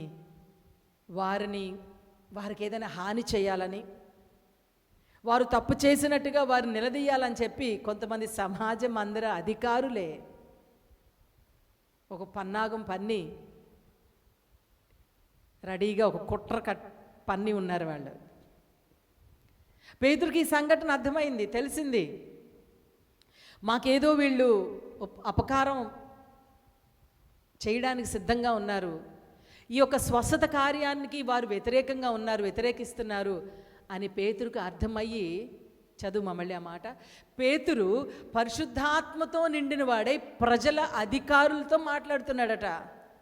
పేతురు పరిశుద్ధాత్మతో నిండిన అతను అంటాడు ప్రజల అధికారులారా, పెద్దలారా, ఆ దుర్బలకు చేయబడిన ఉపకారంను గూర్చి వాడు దేని వలన స్వస్థత పొందినని నేడు మిమ్మల్ని విమర్శించుచున్నారు కనుక మీరందరూ ఇశ్రాయేలు ప్రజలందరినీ తెలుసుకొనవలసిందేమనగా, పేతురు పరిశుద్ధాత్మతో నిండుకున్న వాడే ధైర్యముతో ఒక అధికారితో మాట్లాడుతున్నాడండి, సమాజ మందిర పెద్దలతో మాట్లాడుతున్నాడండి. భయపడతలే వాళ్ళకి వీళ్ళు నన్ను ఏమన్నా చేస్తారేమో, కొడతారేమో, తిడతారేమో, చెరసాలలో బంధిస్తారేమో, నన్ను చంపుతారేమో. యాక్చువల్గా అవన్నీ జరుగుతున్నాయి. ఈ పెద్దలు, దేవునికి వ్యతిరేకంగా ఉన్న ఈ శాస్త్రులు, పరిసరులు, వీళ్ళందరూ చేసే పని అది. ఇంతకుముందర పౌలు కూడా చేసింది అదే. అయినా సరే పేతురు చాలా ధైర్యముతో పరిశుద్ధాత్మతో నిండుకొనిన వాడై, ఒకరి హృదయంలో పరిశుద్ధాత్మ దేవుడు ఉంటే ధైర్యంగా దేవుని కొరకు పనిచేస్తాడండి. మనుషులకు భయపడడు, పరిస్థితులకు భయపడడు. ఒకవేళ నువ్వు దేవుని మందిరానికి రావడానికి నేను ఆటంకపరుస్తున్నారేమో నీ బంధువులు, నీ కుటుంబీకులు, నువ్వు దేవుని సువార్త ప్రకటించడానికి నీ బంధువులు, నీ పరిస్థితులు ఆటంకపరుస్తున్నాయేమో, నిజంగా నీలో పరిశుద్ధాత్మ దేవుడు ఉంటే, నువ్వు నీ హృదయంలో, నీ జీవితంలో పరిశుద్ధాత్మ దేవుని కలిగి ఉంటే ధైర్యముతో దేవుని పని చేస్తావు, ధైర్యంతో ఆయన సువార్తను ప్రకటిస్తావు, భయపడవు. చాలాసార్లు పరిశుద్ధాత్మ దేవుని ఆటంకపరుస్తూ ఉన్నారు. ఆయన నిన్ను వాడుకోవాలని ఆశపడుతున్నాడు, నీ నోట తన సువార్తను ఉంచాలని ఆశపడుతున్నాడు, నిన్ను తన మహిమ కొరకు వాడుకోవాలని ఆశపడుతున్నాడు. నీకు తన ధైర్యాన్ని ఇచ్చి తన ఆత్మతో నన్ను నింపి ఆయన కొరకు వాడుకోవడానికి నేను చాలాసార్లు ప్రార్థనలో ఇదే మాట అడుగుతాను, ప్రభువా నీ ఆత్మతో నన్ను నింపయ్యా. ఎందుకంటే నీ ఆత్మ నాలో ఉన్నప్పుడు నాకు ధైర్యం వస్తుంది, నీ ఆత్మ నాలో ఉన్నప్పుడు నేను నడిపించబడతాను, నీ ఆత్మ నాలో ఉన్నప్పుడు నేను సత్యం మాట్లాడతాను, ధైర్యంతో మాట్లాడతాను, నేను భయం అనేది నాకు రాదు.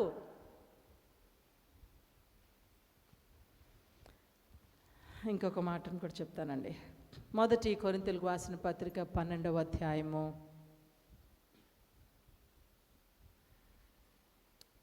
4వ వచనం నుండి చదువుదామండి.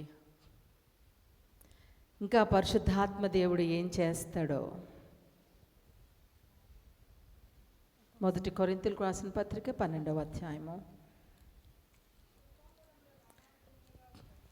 4వ వచనం నుండి, కృపావరములు నానా విధములుగా ఉన్నవి కానీ ఆత్మ ఒక్కడే, మరియు పరిచర్యలు నానా విధములుగా ఉన్నవి కానీ ప్రభువు ఒక్కడే. నానా విధములైన కార్యములు కలవు కానీ అందరిలోనూ అన్నిటినీ జరిగించే దేవుడు ఒక్కడే. ఆయనను అందరి ప్రయోజనము కొరకు ప్రతివానికి ఆత్మ ప్రత్యక్షత అనుగ్రహింపబడుచున్నది. ఎలాగనగా ఒకనికి ఆత్మ మూలముగా బుద్ధి వాక్యమును, మరి ఒకనికి ఆత్మను అనుసరించి. ఒక్క నిమిషం తర్వాత కంటిన్యూ చేద్దామా. ఆయన ఇంకా ఏం చేస్తాడట, తన యొక్క కృపా వరములను తనను నమ్ముకున్న వారికి అనుగ్రహిస్తాడటండి. తన వరాలు ఇస్తాడట, కొన్ని ప్రత్యేకమైన ఆశీర్వాదములతో, ప్రత్యేకమైన బహుమానాలతో తన బిడ్డలను ఆయన నింపుతాడటండి. ఈ లోకంలో మనం జీవించినప్పుడు, ఆయన విశ్వాసంలో జీవించడానికి, ఆయన కొరకు బ్రతకడానికి, ఆయన నామంలో కొన్ని అద్భుతాలు చేయడానికి ప్రభు యొక్క ఆత్మ మనల్ని తన వరములతో నింపుతాడటండి. ఏంటి ఆ వరాలు అంటే, పరిశుద్ధాత్మ దేవుడు తన విశ్వాసకి ఇచ్చే వరాలు ఏంటో చదువుదామండి. ఎలాగనగా ఒకనికి ఆత్మ మూలముగా బుద్ధి వాక్యమును, మరి ఒకనికి ఆత్మను అనుసరించిన జ్ఞానవాక్యమును, బుద్ధి వాక్యమును, జ్ఞానవాక్యమును, మరి ఒకనికి ఆత్మ వలనే విశ్వాసమును, మరి ఒకనికి ఆ ఒక్క ఆత్మ వలనే స్వస్థపరచు వరమును, మరి ఒకనికి అద్భుత కార్యములు చేయు శక్తిని, మరి ఒకనికి ప్రవచన వరమును, మరి ఒకనికి ఆత్మల వివేచనయు, మరి ఒకనికి నానావిధ భాషలను, మరి ఒకనికి భాషల అర్థము చెప్పు శక్తియు, భాషల అర్థము చెప్పు శక్తియు అనుగ్రహించబడతాయండి. ఇది చాలా పెద్ద టాపిక్. దీని గురించి వచ్చే వారం చెప్పుకుందాం. ఎందుకు అంటే ఈ కృపావరముల గురించి, ఈ యొక్క ప్రత్యేకమైన ఈ యొక్క మాట, ఈ వాక్యం గురించి ప్రజలు చాలా, కొంతమంది తప్పుదోవ పట్టిస్తున్నారు, కొంతమంది తప్పుగా మాట్లాడుతున్నారు, కొంతమంది తప్పుగా అర్థం చేసుకుని సంఘాన్ని తప్పుగా అర్థం చేపిస్తున్నారు. కాబట్టి కృపావరాలు అంటే ఏంటో, అవి దేవుడు తన నమ్మిన వారికి ఎలా ఇస్తాడో. కొంతమంది ఏం చెప్తారంటే ఈ కృపావరాలు ఆగిపోయినాయి అంటారు, కొంతమంది కంటిన్యూ అవుతున్నాయి అంటారు, కొంతమంది కొన్ని రకాలుగా దాన్ని వారి యొక్క స్వార్థం కోసం వాడుకుంటూ ఉన్నారు. అయితే ఈ ఆత్మ వరాల గురించి ఖచ్చితంగా వచ్చేవారు ప్రత్యేకంగా మాట్లాడుకుందాం. ఈ విషయాన్ని మాత్రం గుర్తుపెట్టుకుందాం, దేవుడు మనకు కొన్ని వరాలు ఇస్తాడటండి. మన భక్తిని, మన విశ్వాసాన్ని మనం కాపాడుకొనుటలో, మన భక్తిలో, మన విశ్వాసంలో మనం ఎదగడానికి, మన భక్తి, మన విశ్వాసము మరి ఒక వ్యక్తికి ఆశీర్వాదకరంగా ఉండడానికి దేవుడు ఒక వ్యక్తికి తన వరాలు ఇచ్చి బలపరుస్తాడటండి. ఇంకొక మాట చెప్పి నేను ముగిస్తాను. ఎఫెసీయులకు రాసిన పత్రిక 5వ అధ్యాయము 18వ వచనం చూడండి. మరియు మద్యముతో మత్తులై ఉండకుడి, మద్యముతో మత్తులై ఉండకుడి, దానిలో దుర్వ్యాపారం కలదు, దానిలో దుర్వ్యాపారము కలదు. అయితే ఆత్మపూర్ణులై ఉండుడి, ఆత్మపూర్ణులై ఉండండి, ఒకరినొకడు కీర్తనలతోను ఒకరినొకడు కీర్తనలతో సంగీతములతో ఆత్మ సంబంధమైన పాటలతో హెచ్చరించుచు మీ హృదయములలో ప్రభువును గూర్చి పాడుచు కీర్తించుచు మన ప్రభువైన యేసుక్రీస్తు పేరట సమస్తమును గూర్చి తండ్రి అయిన దేవునికి ఎల్లప్పుడూ కృతజ్ఞతాస్తుతులు చెల్లించుచు. అంటే ఇక్కడ వాక్యం చదివిస్తున్నది ఏంటి అంటే, ఒక వ్యక్తి పరిశుద్ధాత్మతో నింపబడినప్పుడు పరిశుద్ధాత్మ దేవుడు ఒక వ్యక్తి యొక్క హృదయములో చేసే కార్యం ఏంటి అంటే, ఆయన దేవుణ్ణి స్తుతిస్తూ ఆరాధిస్తూ ఉంటాడట. ఒక వ్యక్తి పరిశుద్ధాత్మ దేవునితో నింపబడినప్పుడు ఆ ఆత్మ కార్యము వానిలో నుండి బయటకు వచ్చేది ఏంటి అంటే, దేవునికి కృతజ్ఞత, స్తుతి, ఆరాధన మాత్రమేనండి. చాలాసార్లు మన దేవుని సన్నిధిలో ఉంటాము, ఆరాధన సమయంలో కూర్చుంటాము, సంఘం అంతా ఆరాధిస్తూ ఉంటారు, పాటలు పాడుతూ ఉంటారు, కానీ కొన్ని నోళ్ళు మాత్రం పైకి రావు, కొన్ని స్వరాలు పైకి రావు. కొంతమందిని సాతాను పట్టేస్తూ ఉంటాడు, ఆరాధించలేరు, పాటలు పాడలేరు, దేవుని స్తుతించలేరు, దేవుని ఘనపరచలేరు. కనీసం తోటివారు లేకపోతే ఇక్కడ కూర్చున్న ఆరాధనలు నడిపించేవారు చక్కని ఆరాధనలు నడిపిస్తూ ఉంటే నన్ను కాదన్నట్టు ఉంటారు. గుర్తుపెట్టుకోండి, ఒకవేళ మీరు ఆరాధన సమయంలో మీరు ఇక్కడ ఉండి కూడా మీ స్వరము మీరు ఎత్తలేని స్థితిలో మీరుంటే, దేవుణ్ణి స్తుతించలేని పరిస్థితిలో మీరు ఉంటే, గుర్తుపెట్టుకోండి, you are neglecting the Holy Spirit's prompting. దేవుని యొక్క పరిశుద్ధాత్మ యొక్క ప్రాంప్టింగ్. ఆరాధించు, స్తుతించు, దేవుని పట్ల మేలు చేశాడు. ఆదివారం ఆరాధనకు వచ్చేది ఎందుకో తెలుసా? ఆయన కార్యాలు గుర్తు చేసుకోవడానికి. గడిచిన వారమంతా ఆయన ఇచ్చిన కాపుదలకు దేవుని స్తుతించడానికి. ఎంతమంది చనిపోయారండి, ఎంతమంది మృతులైపోయారండి, ఎంతమంది పాపంలో ఉన్నారండి, ఎంతమంది దేవుని మందిరానికి రాకుండా లోకంలో తిరుగుతున్నారండి, ఎంతమంది ఎంత వ్యసనాలతో ఉన్నారండి. ఒక మద్యము తాగిన వ్యక్తి మద్యము మత్తులో ఉంటాడు. అతను మాట్లాడుతున్నది, అతను ప్రవర్తిస్తున్నది ఆ మద్యం యొక్క దాని వలన, ఆ ప్రభావం వలన. ఒక దేవుని ఆత్మతో నింపబడిన వ్యక్తి యొక్క ప్రభావము స్తుతి, ఆరాధనతో, కృతజ్ఞతతో, కీర్తనలతో ఆ వ్యక్తి ఉంటాడండి. దేవుని మందిరానికి వచ్చి కూడా దేవుని స్తుతించి ఆరాధించలేని, ఈ మధ్య ఎవరో చెప్తున్నారు, సమయానికి రండి అని చెప్తుంటే కోపం వచ్చిందట ఒక స్త్రీకి, ఒక సహోదరికి. పరిశుద్ధాత్మ దేవుడు ఒక వ్యక్తి హృదయంలో ఉన్నాడు అంటే ఆ వ్యక్తిని నువ్వు తొందరగా రామ్మా, సమయానికి రామ్మా, దేవుని ఆరాధించే సమయాన్ని పోగొట్టుకోద్దామని చెప్పాల్సిన అవసరం లేదు. పరిశుద్ధాత్మ దేవుడు తన హృదయంలో ఒక ప్రాంప్టింగ్ ఇస్తాడు. ఆరాధించాలి, నువ్వు వెళ్ళి దేవుని సన్నిధికి. నువ్వు దేవుని సన్నిధిలో ఆయన కీర్తనలు పాడి, ఆయన స్తుతించి, ఆయన ఘనపరచాలి. ఆయన నీ పట్ల చేసిన కార్యాలు నువ్వు గుర్తు చేసుకుని ఆయన కొనియాడాలి. నువ్వు ఎందుకు ఖాళీగా ఉంటావు? నువ్వు నోరు మూసుకుని ఎలా ఉండాలి? నువ్వు పరిగెత్తు, గబగబా చేసుకో పనులు. He empowers us to worship him. దేవుణ్ణి ఆరాధించడానికి, ఆయన స్తుతించడానికి, ఆయన కీర్తనలతో ఆయన కొనియాడడానికి ఆయన మనకు అవకాశం, అధికారం దేవుడు మనకు అనుగ్రహిస్తాడు. నీ స్వరం ఎలాగున్నా సరే, ఒక వ్యక్తి, ఒక విశ్వాసి యొక్క ఎలా ఉంటాడు అంటే దేవుని యొక్క స్తుతి, కీర్తనల, కృతజ్ఞత ప్రభావంతో నింపబడి ఉంటాడు. కొంతమందికి ఎన్ని ఉన్నా సరే, ఏముంది నాకు, ఎంతన్నా ఉండని, దేవుడు ఎన్ని మేళ్ళన్నా చేయని, ఎన్ని కార్యాలన్నా చేయని, ఏం చేశాడు దేవుడు నాకు అంటే ఆ వ్యక్తిలో తృప్తి ఉండదు అన్నమాట. ఆ వ్యక్తిలో తృప్తి ఉండదు, ఇంకా ఏదో కావాలని. నువ్వు దేవుని స్తుతించి ఆరాధించగలుగుతున్నావా? ఆయన సన్నిధిలో సంఘముతో పాటు ఆయన ఘనపరచగలుగుతున్నావా? పాటలు పాడి ఆయన మహిమపరచగలుగుతున్నావా? పరిశుద్ధాత్మ దేవుని కార్యము నీ హృదయంలో ఆయన స్తుతించి ఆరాధించేలా చేస్తుంది నీ హృదయాన్ని. పరిశుద్ధాత్మ దేవుని కార్యము ఆయన ఘనపరిచేలా చేస్తుంది నీ హృదయంలో, నీ జీవితంలో. పరిశుద్ధాత్మ దేవుని కార్యాల గురించి అర్థమైందా? నీ హృదయంలో పాపమును గురించి ఒప్పింప చేస్తాడట. నీ హృదయంలో ప్రభు కొరకు బ్రతకాలని ఒక ఆశను కలిగిస్తాడట.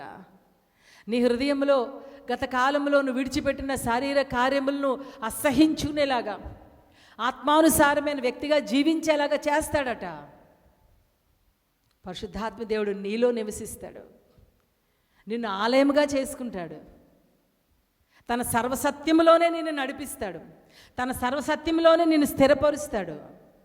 తన కొరకు బ్రతకడానికి, తన సువార్తను ప్రకటించడానికి నీకు ధైర్యాన్ని ఇస్తాడు.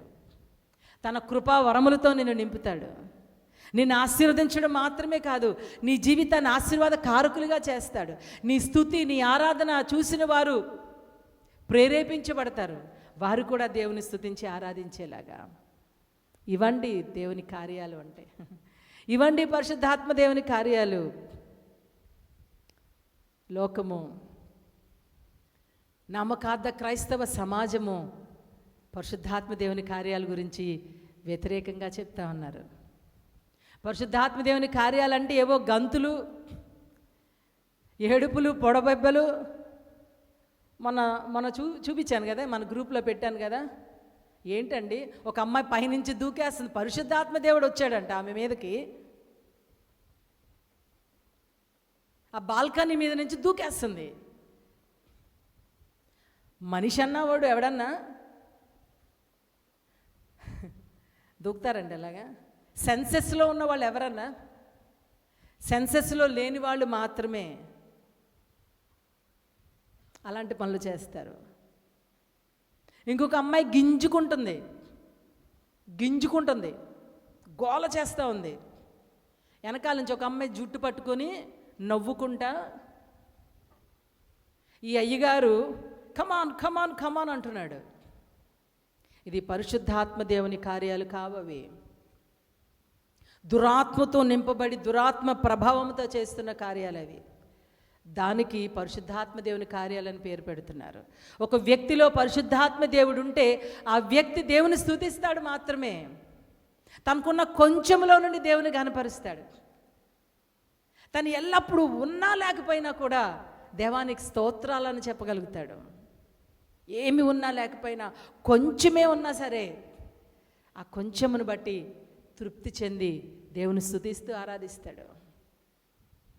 దేవుని కొరకు బ్రతకడానికి ధైర్యంగా ముందుకు వెళ్తాడు. పరిశుద్ధాత్మ దేవుని ఒక హృదయంలో ఉంటే, పరిశుద్ధాత్మ దేవుడు ఒక హృదయంలో ఉంటే పాపమును ఒప్పింపచేస్తాడు.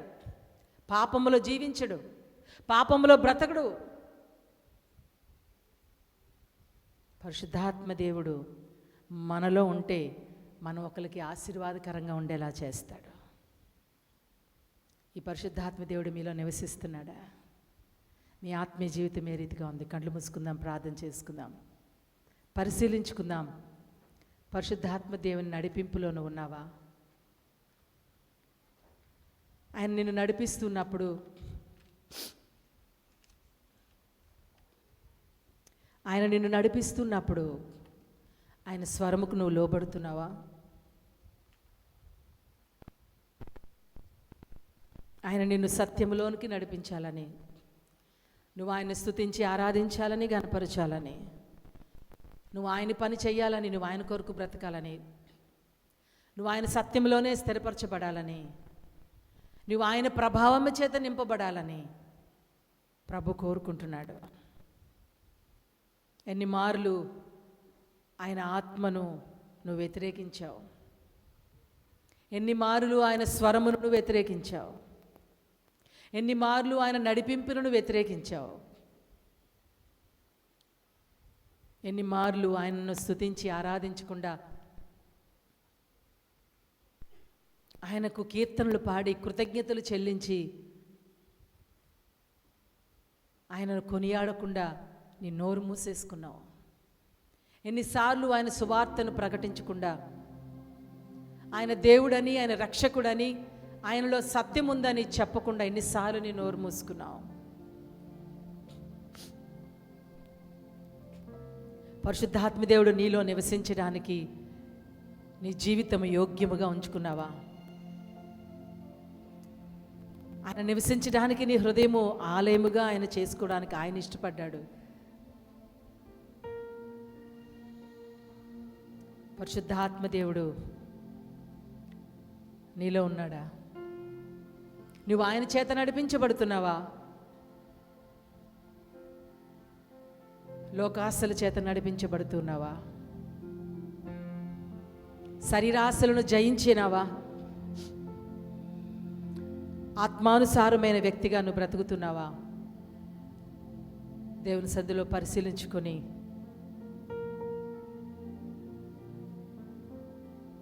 ప్రార్థన చేసుకోవాల్సిందిగా కోరుతున్నాను. పరిశుద్ధుడైన దేవానికి వందనాలు, స్తోత్రాలు ప్రభువా. నీ ఆత్మ చేత నింపబడిన మేము ఈ లోకంలో ఏ రీతిగా ఉండాలో ఉంటామో నీ వాక్యం ద్వారా మీరు మాతో మాట్లాడినందుకు నీకు స్తోత్రాలు ప్రభువా. మా హృదయము, మా జీవితము నీవు నివసించడానికి ఆలయముగా ఉండులాగున మమ్మల్ని మీరు ఏర్పాటు చేసుకున్నందుకు నీకు స్తోత్రాలు. మీరు మాలో ఉన్నందుకు నీకు వందనాలు. మమ్మల్ని నడిపిస్తూ ఉన్నందుకు నీకు స్తోత్రాలు. నీ ఆత్మ ప్రభావముతో మమ్మల్ని నింపినందుకు నీకు స్తోత్రాలు ప్రభువా. ఇంకా సంపూర్ణంగా నీ ఆత్మ చేత నడిపించబడి నీ కొరకు ధైర్యంగా ఈ లోకంలో జీవించడానికి మీరు ఇచ్చిన విశ్వాసమును కాపాడుకొనుటకు మాకు సహాయం దయచేయమని నజరేయుడైన యేసు నామములో స్తుతించి ప్రార్థించి వేడుకుంటున్నాం తండ్రి. ఆమేన్. ఆమేన్.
హల్లెలూయా.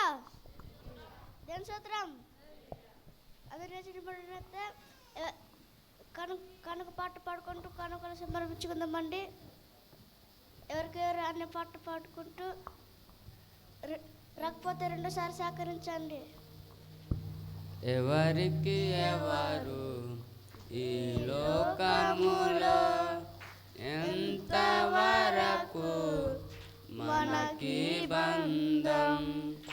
ఎవరికి ఎవరు ఈ లోకములో ఎంతవరకు మనకి బంధం? ఎవరికి ఎవరు సొంతము? ఎవరికి ఎవరు శాశ్వతము? ఎవరికి ఎవరు సొంతము? ఎవరికి ఎవరు శాశ్వతము? మన జీవితం ఒక యాత్ర, మన గమ్యమే ఆ యేసు. మన జీవితం ఒక పరీక్ష, దాన్ని గెలవడమే ఒక తపన. మన జీవితం ఒక యాత్ర, మన గమ్యమే ఆ యేసు. మన జీవితం ఒక పరీక్ష, దాన్ని గెలవడమే ఒక తపన.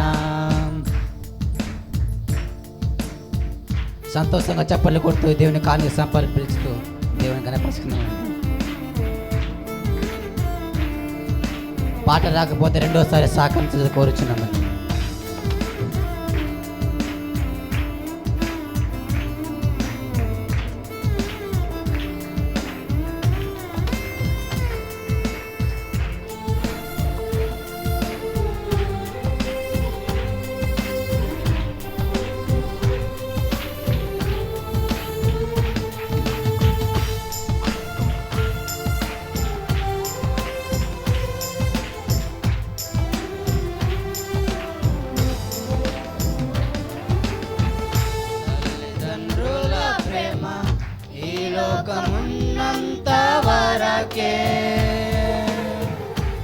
అన్నదమ్ముల ప్రేమ అనురాగమున్నంత వరకే, తల్లిదండ్రుల ప్రేమ ఈ లోకమున్నంత వరకే, అన్నదమ్ముల ప్రేమ అనురాగమున్నంత వరకే, స్నేహితుల ప్రేమ ప్రియురాలి ప్రేమ, స్నేహితుల ప్రేమ ప్రియురాలి ప్రేమ నిగనమున్నంత వరకే, నిగనమున్నంత వరకే. మన జీవితం ఒక యాత్ర, మన గమ్యమే యేసు. మన జీవితం ఒక పరీక్ష, దాని గెలవడమే ఒక తపన. మన జీవితం ఒక యాత్ర, మన గమ్యమే యేసు. మన జీవితం ఒక పరీక్ష, దాని గెలవడమే ఒక తపన.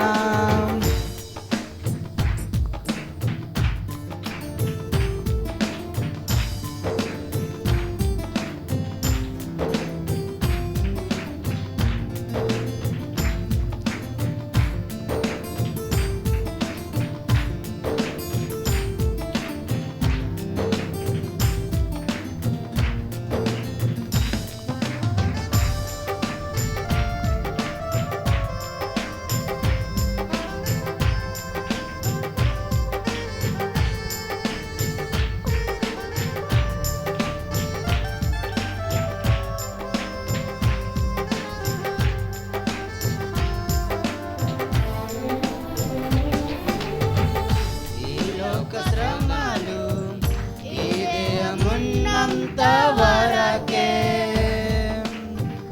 ఈ లోక శోధనలు క్రీస్తులో నిలిచెంత వరకే, ఈ లోక శ్రమలు ఈ దేహమున్నంత వరకే, ఈ లోక శోధనలు క్రీస్తులో నిలిచెంత వరకే,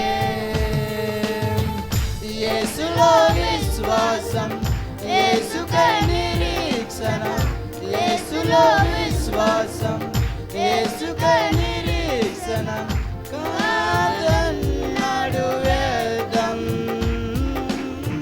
కాదన్నాడు వేదం. మన జీవితం ఒక యాత్ర, మన గమ్యమే యేసు. మన జీవితం ఒక పరీక్ష, దాని గెలవడమే ఒక తపన. మన జీవితం ఒక యాత్ర, మన గమ్యమే యేసు. మన జీవితం ఒక పరీక్ష, దాని గెలవడమే ఒక తపన.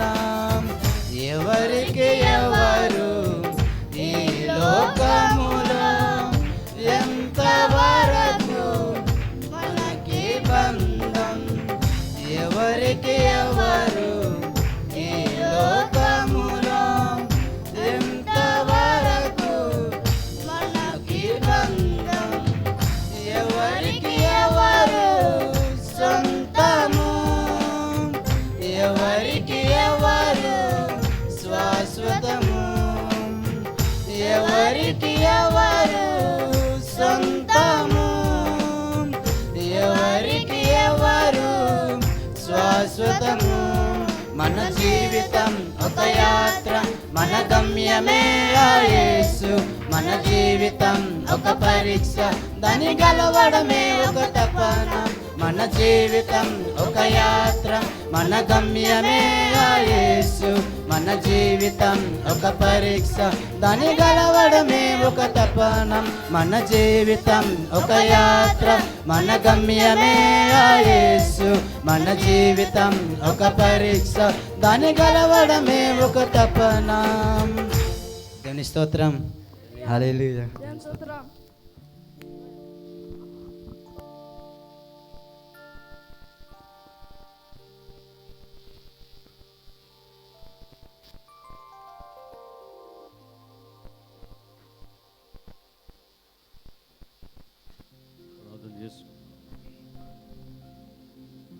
పరిశుద్ధుడు అయిన మా తండ్రి, ప్రేమ కలిగినటువంటి మా దేవ, ఎప్పటి వరకు మీ సన్నిధి యొక్క భాగ్యము ప్రభా మా అందరికీ మీరు అనుగ్రహించి ఉన్నారు. ప్రారంభం నుంచి ముగింపు వరకు ఈ కార్యములన్నిటినీ ప్రభా సక్రమముగా సజావుగా మీకు మహిమకరంగా జరగటానికి మీరు కృప చూపించి ఉన్నారు. అందును బట్టి మీకు స్తోత్రాలు చెల్లించుకుంటున్నాం. ప్రభా పరిశుద్ధాత్మని యొక్క ప్రాముఖ్యత, పరిశుద్ధాత్మని యొక్క శక్తి, పరిశుద్ధాత్ముడు ప్రభా నాయన మానవుల పక్షముగా నిలిచి చేస్తున్నటువంటి కార్యాలు, నాయన మీ వాక్యము ద్వారా మీ బిడ్డలైనటువంటి వారిని ప్రేరేపించి ప్రభా మాకు అందించిన విధానమును బట్టి మీకు స్తోత్రాలు చెల్లించుకుంటున్నాం. ప్రభా మా అందరి పక్షమున నాయన మీరు చేస్తున్నటువంటి అనేక కార్యములను బట్టి కూడా మీకు స్తోత్రాలు చెల్లించుకుంటున్నాం. ప్రభా ప్రియ పరిశుద్ధాత్మ దేవుడు అందరైతే దినాన్న ఈ వాక్యము విని గ్రహించుకొని బలపరచబడ్డారో వారందరినీ ప్రభా ఆత్మీయతలో స్థిరులుగా చేయండి. ఇంకను పరిపూర్ణమైనటువంటి అయా శ్రేష్టమైనటువంటి ఆత్మీయ విలువలతో నింపబడి మీ కార్యాలు చూసేవారిగాను, మీ సన్నిధిని అనుభవించేవారిగాను, ఈ ఆధ్యాత్మికమైన మేలుల చేత నింపబడేవారిగా ఉండటానికి మీరు సహాయము దయచేయండి. ప్రభా మీ కార్యములు ప్రతి ఒక్కరి పక్షముగా జరిగించమని ప్రార్థిస్తూ ఉన్నాం. ప్రియ పరిశుద్ధాత్మ దేవుడా నాయనా ప్రభా ఇగో దినానంతటిలో అయా ప్రభా మీరు చేయబోతున్నటువంటి చేస్తున్న ప్రతి కార్యములు బట్టి కూడా మీకు స్తోత్రాలు చెల్లించుకుంటూ ఉన్నాం. ప్రభా మీ దాసురాలను మీరు నిలబెట్టి బలపరిచి మీ బలీయమైనటువంటి వాక్కుల చేత నిలబెట్టినందుకు మరొకసారి స్తుతులు చెల్లిస్తూ ఉన్నాం. అదే రీతిగా మరి మీ కార్యాలను ప్రేమించి ప్రభా మీ పరిచర్యలో నాయనా ప్రభా నాయన ఇదిగో వాడబట్టడానికి అయా ప్రభా వారి కష్టాన్ని వెచ్చించి ఇచ్చిన కానుకలను బట్టి కూడా మీకు స్తోత్రాలు చెల్లిస్తూ రెట్టింపు ఆశీర్వాదాల చేత నింపమని ప్రార్థిస్తూ ఉన్నాం. ప్రభా తండ్రి మరొకసారి మేము ఈ రీతిగా మీ సన్నిధిలో కలుసుకొని మిమ్మల్ని స్తుతించి ఆరాధించి ఘనపరచు పర్యాంతం వరకు మీరు ఎక్కల చోటున భద్రపరచమని మీ క్షేమాభివృద్ధిలోనికి మమ్మల్ని నిలబెట్టమని మా ప్రభువును రక్షకుడునైన యేసు అతి శ్రేష్టమైనటువంటి నామములో అడిగి వేడుకొనుచున్నాము పరమ తండ్రి, ఆమేన్. పరలోకమందున్న మా తండ్రి, నీ నామం పరిశుద్ధపరచబడునుగాక, నీ రాజ్యం వచ్చునుగాక, నీ చిత్తము పరలోకమందు నెరవేర్చబడుచున్నట్లు భూమి యందు నెరవేర్చబడునుగాక. మా అనుదిన ఆహారము నేడు మాకు దయచేయము. మా ఎడల అపరాధము చేసిన వారిని మేము క్షమించిన ప్రకారము మా అపరాధమును క్షమించుము. మమ్మను శోధనలోని తేకా కీడు నుండి తప్పించుము. రాజ్యము, శక్తి, మహిమ నిరంతరం నీవై ఉన్నావు తండ్రి, ఆమేన్. తండ్రి యొక్క ప్రేమ, కుమారుని యొక్క కృప, పరిశుద్ధాత్మని యొక్క అన్యోన్య సహవాసం కూడి వచ్చిన మనకును సకల పరిశుద్ధులకును ఆయనే సదాకాలము తోడుండి మనల్ని మన కుటుంబాలను ఆశీర్వదించునుగాక. ఆమేన్. ఆశీర్వాదముల్ మా మీద వర్షింపచేయుమిసా, ఆశతో నమ్మియున్నాము నీ సత్య వాగ్దత్తము. ఈ మహిమీద కృమ్మరించుము దేవా, క్రమ్మర ప్రేమ వర్షంబున్ కృమ్మరించుము దేవా, ఆమేన్. అందరికీ వందనాలండి. ప్రభు సమాధానం మనందరితో ఉండును గాక. ఫేస్బుక్ మరియు యూట్యూబ్ వ్యూవర్స్ కూడా ప్రభు నామములో వందనాలు తెలియజేస్తున్నాను.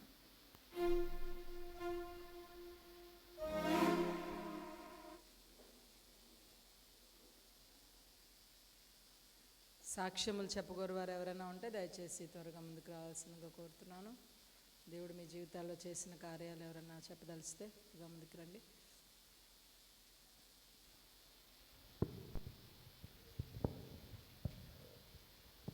దేవుని స్తోత్రం. మీ అందరికీ నా వందనాలండి.